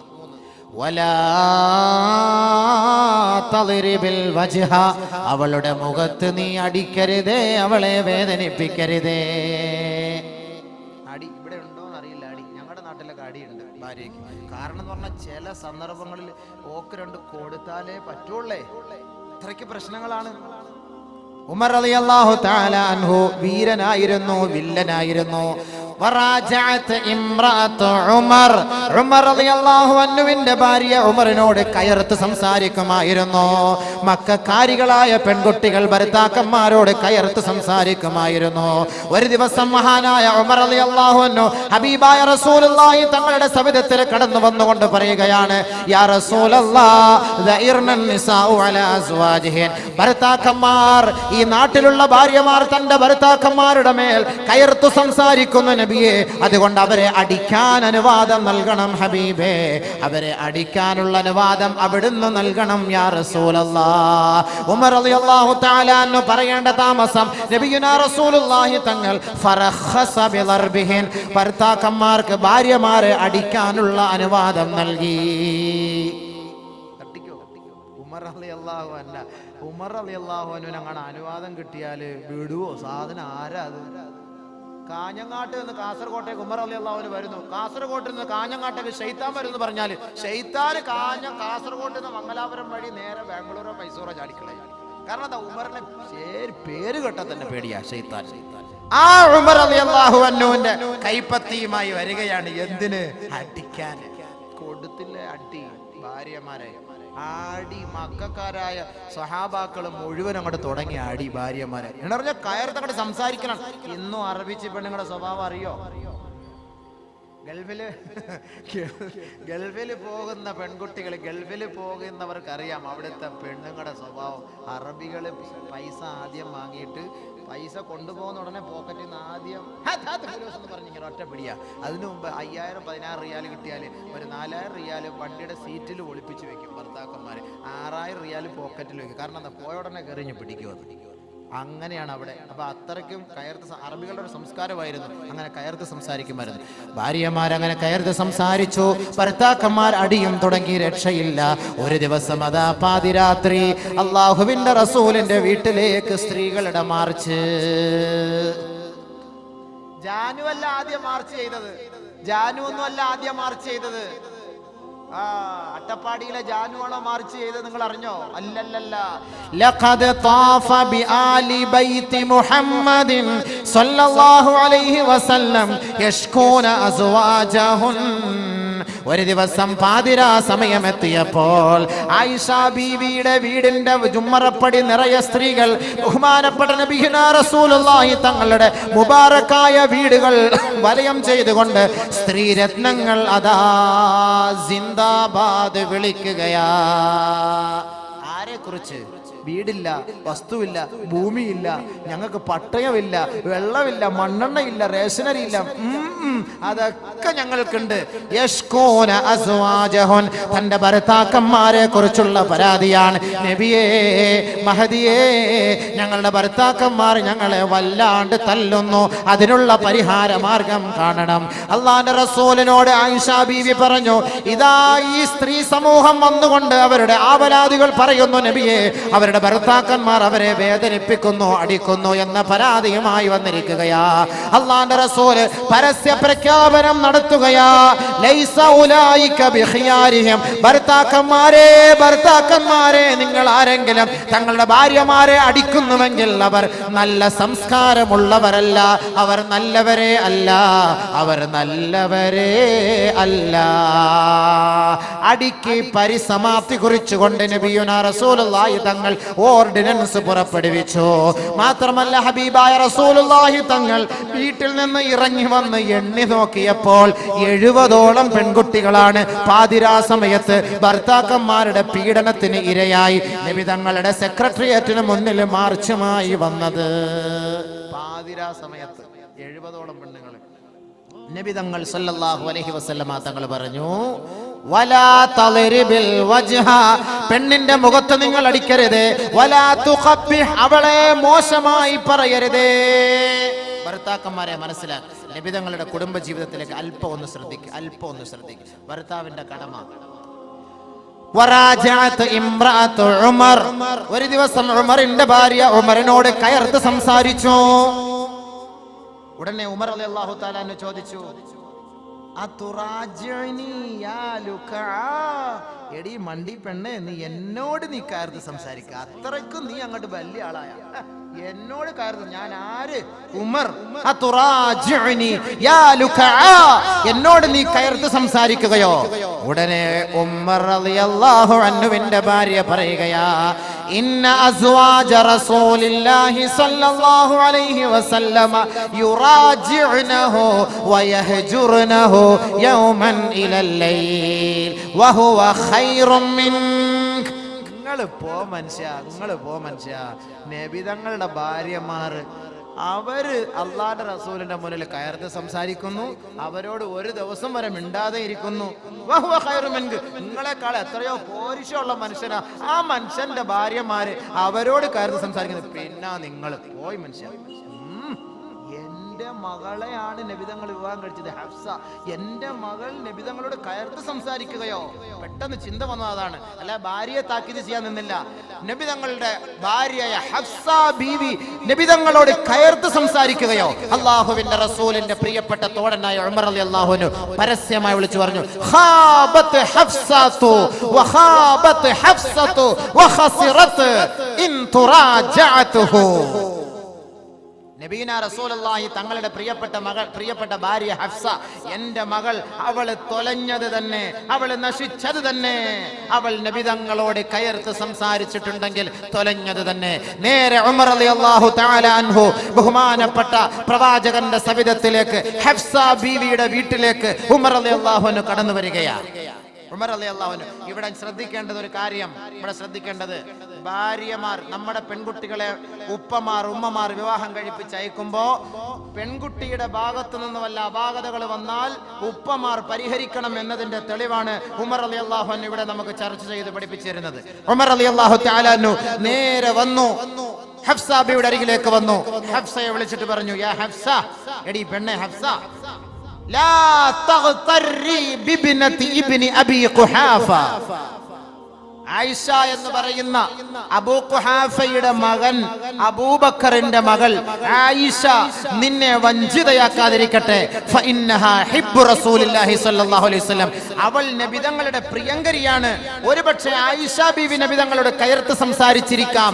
അത് കണ്ടിട്ട് ഉമറിന്റെ മകൾ ഹഫ്സ, നീ നബിതങ്ങളോട് കയർത്ത് സംസാരിച്ചു പോകരുത്. വഖവഫഹാ അനിൽ മുറാജഅ. ഉമർ റളിയല്ലാഹു തആല അൻഹു ഹഫ്സ ബീവിയെ താക്കീത് ചെയ്തു, ഭയപ്പെടുത്തി. ഇനി മേലിൽ നബിതങ്ങളോട് കയർത്ത് സംസാരിക്കുകയോ നബിതങ്ങളോട് ഒരാവശ്യം ഉന്നയിക്കുകയോ ചെയ്യരുത്. നിനക്ക് ആവശ്യമുള്ളത് എന്താണോ അത് നീ എന്നോട് ചോദിക്കുക, ഞാൻ നിനക്ക് വാങ്ങിത്തരാം. നബിതങ്ങളോട് നീ ചോദിക്കാൻ പാടില്ല. ഉമർ റളിയല്ലാഹു തആല താക്കീത് ചെയ്തു. ആയിഷ ബീവി നബിതങ്ങൾ ഭയങ്കര ഗുലാനത്വ, ഭയങ്കര മഹബത്ത, ഭയങ്കര സ്നേഹം, ലവ് ബേർഡ്സ് പോലെ ഭയങ്കര മഹബത്ത. ബാക്കിയുള്ളവരുടെ മഹബത്ത് ഇല്ല എന്നല്ല അതിന്റെ അർത്ഥം, അത് മനസ്സിലാക്കണം. ചില ആളുകൾക്ക് ചിലരോട് ഇത്തിരി മഹബത്തുണ്ടല്ലോ, അത് എത്രത്തോളം ഒക്കെ ആണെങ്കിലും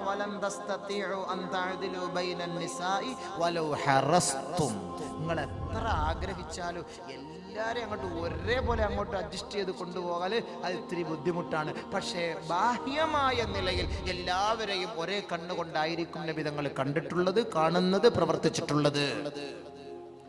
സ്നേഹം അത് ചിലരോട് ഒരു ഇത്തിരി അല്പസ്നേഹം കൂടും, അതുകൊണ്ട് ബാക്കിയുള്ളവരോട് സ്നേഹം ഇല്ല എന്നല്ല അതിന്റെ അർത്ഥം. ഭർത്താക്കന്മാരുടെ ഉത്തരവാദിത്തം, ഭാര്യമാരുടെ കടമ നാളെ പറഞ്ഞാൽ മതിയല്ലോ. ഭർത്താക്കന്മാരുടെ പറഞ്ഞു തീരുമ്പോഴത്തേക്ക് ഏകദേശം സമയമാകും. ഭാര്യമാരുടെ നാളെ പറഞ്ഞിട്ട് മരിച്ചില്ലെങ്കിൽ നമുക്ക് കുറച്ചുകൂടെ ജീവിക്കാം, അല്ലെങ്കിൽ നമുക്ക് ഇനി അടുത്ത ദിവസം നമുക്ക് വീണ്ടും നമുക്ക് മരിപ്പിക്കാൻ ഒരു സദസ്സ് സംഘടിപ്പിക്കാം. ഇത് ആദ്യം പറയട്ടെ, സ്വസ്ഥമായിട്ട് പറയാം. കുറച്ച് കല്യാണം നടക്കാൻ പോകും, മകറിന് വന്നിട്ട് നെയ്ച്ചോറും കോഴി ബിരിയാണി അടിച്ചിട്ട് പോയിട്ട് കാര്യമില്ല.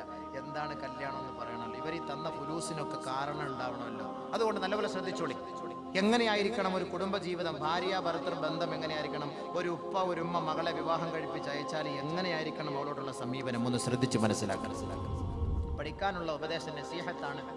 ദീനിന്റെ വാഴ് നസീഹത്ത് എന്നൊക്കെ പറഞ്ഞാൽ ഇതൊക്കെയാണല്ലോ ബയാൻ എന്ന് പറയുന്നത്. അതുകൊണ്ട് ഇൻഷാ അള്ളാഹ് മതവിജ്ഞാന സദസ്സ് എന്ന് പറയുമ്പോൾ വിജ്ഞാനമാണ് നമ്മൾ ഇവിടെ നിന്ന് കേൾക്കേണ്ടതും പഠിക്കേണ്ടതും നുകരേണ്ടതും, അത് മനസ്സിലാക്കി നമ്മൾ പോകേണ്ടതും ഇൻഷാ അള്ളാഹ്. ബഹുമാനമുള്ള സഹോദരങ്ങളെ, ബഹുമാനപ്പെട്ട നബിയുന റസൂലുള്ളാഹി സ്വല്ലല്ലാഹു അലൈഹി വസല്ലമ തങ്ങളും അവിടുത്തെ മഹദിയായ ആയിഷ ബീവിയും തമ്മിലുള്ള കുടുംബ ജീവിതത്തിന്റെ ചില സംഭവങ്ങൾ നിങ്ങളുടെ മുന്നിൽ ഞാൻ അവതരിപ്പിക്കാം. ഒരു ദിവസം വജറാ ബൈനഹാ വബൈനഹു കലാം. ആയിഷ ബീവിക്കും നബി തങ്ങളുടെയും ഇടയിൽ ഒരു ദിവസം ചർച്ചയുണ്ടായി. ഭാര്യയും ഭർത്താവും തമ്മിൽ വഴക്കുണ്ടാകും, അതിന്റെ തെളിവാണ് ഞാനിപ്പോ ഈ പറഞ്ഞത്. ഭാര്യയും ഭർത്താവും തമ്മിൽ വഴക്കുണ്ടാകും, സംസാരമുണ്ടാകും. പക്ഷെ എങ്ങനെയായിരിക്കണം ആ സംസാരത്തെ നാം അതിജയിക്കേണ്ടത്? ഒരു ദിവസം ആയിഷ ബീവിയും ഹബീബായ റസൂലുള്ളാഹി തങ്ങളും ചർച്ചയിലാണ്. ശബ്ദകോലാഹലം, വഴക്കുണ്ടായി. വജറാ ബൈനഹാ വബൈനഹു കലാം. രണ്ടുപേര് സംസാരം മൂർധന്യാവസ്ഥയിലെത്തിയപ്പോ നബി തങ്ങൾ തീരുമാനിച്ചു, എന്റെ ഉപ്പയെ ഇപ്പൊ ഞാൻ വിളിപ്പിക്കും. നിന്റെ ഉപ്പയെ ഇപ്പൊ വിളിപ്പിക്കും. ആരാ ഉപ്പ? അബൂബക്കർ സിദ്ദീഖ്. ഹത്താ അദ്ഖലാ ബൈനഹുമാ, നബിയുനാ റസൂലുള്ളാഹി തങ്ങൾ ആളിനെ വിട്ടുകൊണ്ട് ആയിഷ റളിയല്ലാഹു തആല അൻഹയുടെ പിതാവായ അബൂബക്കർ സിദ്ദീഖ് റളിയല്ലാഹു അൻഹുവിനെ വിളിച്ചു വരുത്തുകയാ. ഹകമൻ, വിധി നിർണയം നടത്താൻ. ഇവിടെ ഭാര്യയും ഭർത്താവും തമ്മിൽ വഴക്ക്. ഇവർക്ക് രണ്ടുപേർക്കും കോംപ്രമൈസ് ചെയ്യിപ്പിക്കാൻ ആരാ വരുന്നത്? ആയിഷ ബീവിയുടെ ഉപ്പ വരികയാണ്. അവർക്കിടയിൽ അബൂബക്കർ കടന്നു വരികയാണ്. ഹകമൻ, ജഡ്ജിയായി അബൂബക്കർ സിദ്ദീഖ് റളിയല്ലാഹു അൻഹു വന്നു.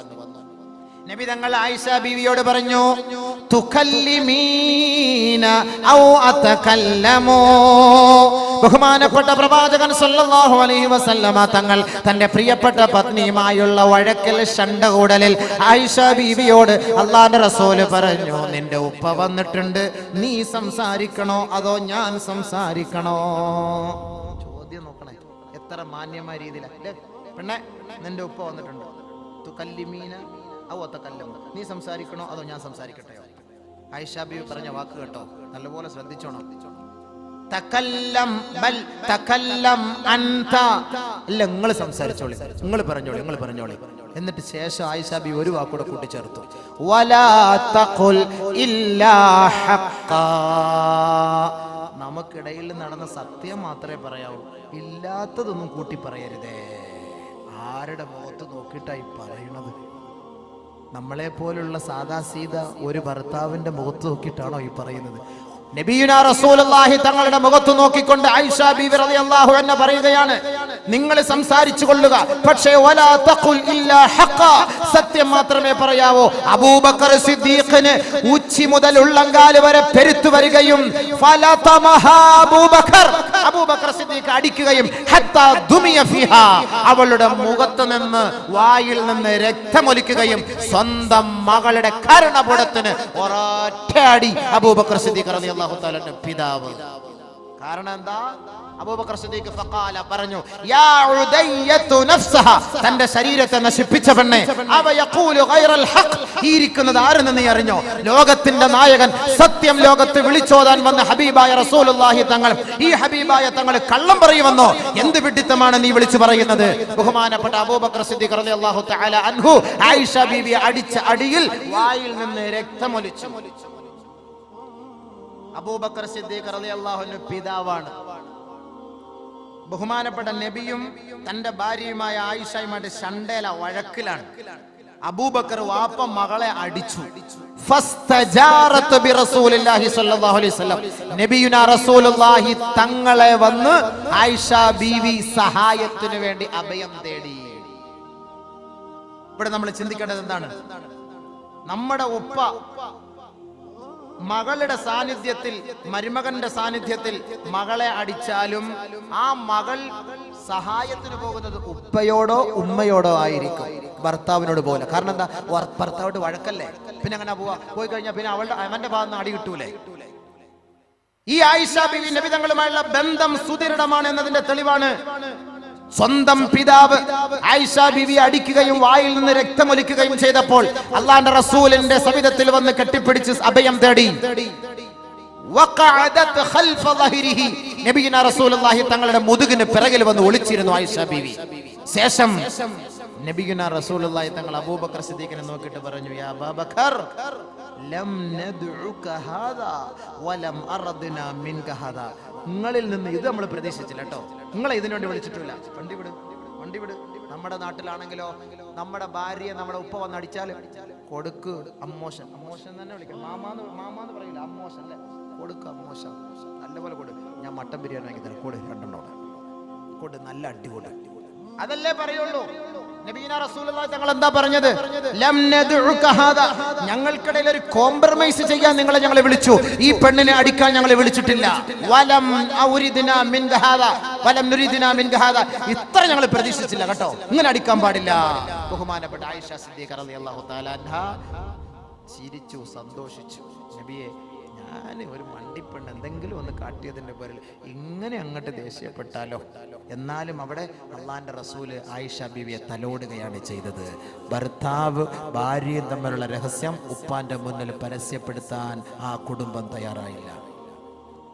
ഇതേപോലെ മറ്റൊരു സന്ദർഭത്തിൽ ആയിഷ റളിയല്ലാഹു തആല അൻഹ പറഞ്ഞു, നബി തങ്ങളെ വഖാലത്ത് മറത്തൻ ഉഖ്റ ഫീ കലാമിൻ ഗളബത്, അവൾ ദേഷ്യപ്പെട്ട ഒരു സന്ദർഭത്തിൽ നബിയുനാ റസൂലുള്ളാഹി സ്വല്ലല്ലാഹു അലൈഹി വസല്ലം തങ്ങളെ നോക്കിയിട്ട് പറഞ്ഞു, അൻതല്ലദീ തസ്അമു അന്നക നബിയുല്ലാഹ്, ഓ നിങ്ങളുടെ പത്രാസ് കണ്ടാൽ നിങ്ങൾ അങ്ങ് നബിയാണെന്നുള്ള പത്രാസിൽ നിങ്ങൾ എന്നോട് അങ്ങനെ ദേഷ്യപ്പെടണ്ട. ആയിഷ ബിബി റളിയല്ലാഹു അൻഹ ചൂടാവുകയാണ് നബിയോട്, ഒരു ഭാര്യ ഭർത്താവിനോട്. അപ്പോൾ ഭർത്താവ് ഏത് കോലത്തിലായിരുന്നു? ഫതബസ്സമ റസൂലുള്ളാഹി സ്വല്ലല്ലാഹു അലൈഹി വസല്ലം വഹതല നബി തങ്ങൾ അതൊക്കെ പുഞ്ചിരിച്ചെടുത്തു. നബിയുടെ മുഖത്തോക്കിട്ട് പറഞ്ഞു, നിങ്ങളുടെ പത്രാസ് കണ്ടാൽ നബിയാന്നുള്ള പവർ കൊണ്ടിട്ട് നിങ്ങൾ അങ്ങനെയോട് ചൂടാവണേ. നമ്മളടുത്ത് പറയില്ലേ, ഓ നിങ്ങൾ വലിയ എഞ്ചിനീയർ ആയിരിക്കാം, നിങ്ങൾക്ക് വലിയ ഒരു 100 ഏക്കർ വസ്തു കാണും കേട്ടോ, നിങ്ങൾക്ക് ഇപ്പോൾ കാഞ്ഞങ്ങാട് ബസ് സ്റ്റാൻഡൊക്കെ നിങ്ങളുടെ സ്വന്തം പേർക്കുള്ളവർക്ക്, എന്നോട് നിങ്ങൾ ഇങ്ങനെ ചൂടാവേണ്ട കാര്യമില്ല എന്ന് ഒരു ഭാര്യ നമ്മുടെ മുഖത്തോക്കി പറഞ്ഞാൽ പല്ല് കാണുമോ വായിൽ? നമ്മുടെ മുഖത്തോക്കി സംസാരിച്ചാൽ നബിതങ്ങളുടെ മുഖത്ത് നോക്കിയിട്ട് പറയുക, ആയിഷ ബിബി അൻതല്ലദീ തസ്അമു അന്നക നബിയുല്ലാഹ്, നിങ്ങൾ വലിയ നബിയാണെന്നുള്ള പവറിൽ എന്നോട് ചൂടാവരുത് കേട്ടോ. നബിയുനാ റസൂൽ തങ്ങൾ ഫതബസ്സമ, പുഞ്ചിരിച്ചു. അവിടെ പുഞ്ചിരിക്കാതെ തിരിച്ചടിക്കാതെ നിന്നാൽ ആ കുടുംബ ബന്ധം എന്തായിരിക്കും? ഒരു ഭർത്താവ് ചെയ്യേണ്ട ഉത്തരവാദിത്തമാണ്. ഒരു ഭാര്യ ഇങ്ങനെ അങ്ങോട്ട് ചൂടായെന്നും പറഞ്ഞിട്ട് ഓളെ എടുത്തിട്ട് അങ്ങനെ അടിക്കലല്ല വേണ്ടത്. നമ്മൾ കല്ലി വല്ലി ഇത്തിരിയൊക്കെ മണ്ടി പെണ്ണ്. മറ്റൊരു സംഭവം പറയട്ടെ, ബഹുമാനമുള്ള സഹോദരങ്ങളെ, ഒരു ദിവസം ആയിഷ റളിയല്ലാഹു തആല അൻഹ ബഹുമാനപ്പെട്ട അവിടുത്തെ മാതാവിന്റെ സവിധത്തിൽ റസൂലുള്ളാഹി സ്വല്ലല്ലാഹു അലൈഹി വസല്ലമ തങ്ങളുടെ നെഞ്ചിൽ ഒരടി, വദഫഅത് ഫീ സദ്രി റസൂലില്ലാഹി സ്വല്ലല്ലാഹു അലൈഹി വസല്ലം, അല്ലാഹുവിന്റെ റസൂലിന്റെ നെഞ്ചിൽ ഒരടി അടിച്ച ആയിഷ റളിയല്ലാഹു തആല അൻഹ ഫസബറത്ഹാ ഉമ്മുഹാ, ഉടനെ ആയിഷ റളിയല്ലാഹു തആല അൻഹയുടെ മാതാവ് ആയിഷ ബീവിയെ ശകാരിക്കുകയാണ് ചെയ്തത്. ഫസബറത്ഹാ ഉമ്മുഹാ, എടി പെണ്ണേ നീ ആരുടെ നെഞ്ചിൽ അടിച്ചത്? നബിയുനാ റസൂലുള്ളാഹി തങ്ങളുടെ നെഞ്ചിൽ അടി കൊടുത്ത ആയിഷ ബീവി. അടിക്കാന്ന് പറഞ്ഞാൽ വേദനിപ്പിച്ചിട്ടല്ല, ഒരു തെള്ള് അല്ലെങ്കിൽ ഒരു അമർത്ത്, ഒരു നെക്ക് അങ്ങനെ കൊടുക്കുക. ഉടനെ ആയിഷ റളിയല്ലാഹു അൻഹയുടെ മാതാവ് ആയിഷ ബീവിയെ അതിൽ നിന്ന് പിന്തിരിപ്പിച്ചപ്പോൾ, ശകാരിച്ചപ്പോൾ അല്ലാഹുവിന്റെ റസൂൽ പഠിപ്പിക്കുകയാണ്, അവളെ വിട്ടേക്കണം, അവളെ ഒന്നും പറയരുത്, അവളെ വേദനിപ്പിക്കരുത്, അവളെ പഴിക്കരുത്. ഫഇന്നഹുന്ന യസ്നഉന അക്സറ മിന മുഹമ്മദ് റബ്ബനാ തഖബ്ബൽ മിന്നാ ഇന്നക അൻത സമീഉൽ അലീം വതബ് അലൈനാ ഇന്നക അൻത തവ്വാബുർ റഹീം. അർഹമുർറഹീമായ അല്ലാഹുവേ, കരുണയുള്ള തമ്പുരാനെ, ഈ ഒരുമിച്ച് കൂടൽ സ്വീകരിക്കണമേ റബ്ബേ. ഞങ്ങളുടെ പാപങ്ങളെ മാപ്പാക്കി തരണമേ അല്ലാഹുവേ. ഞങ്ങളുടെ പ്രയാസങ്ങൾ ഒഴിവാക്കി തരണമേ പടച്ച തമ്പുരാനെ. ഞങ്ങളുടെ രോഗങ്ങളെ ശിഫയാക്കണമേ അല്ലാഹുവേ.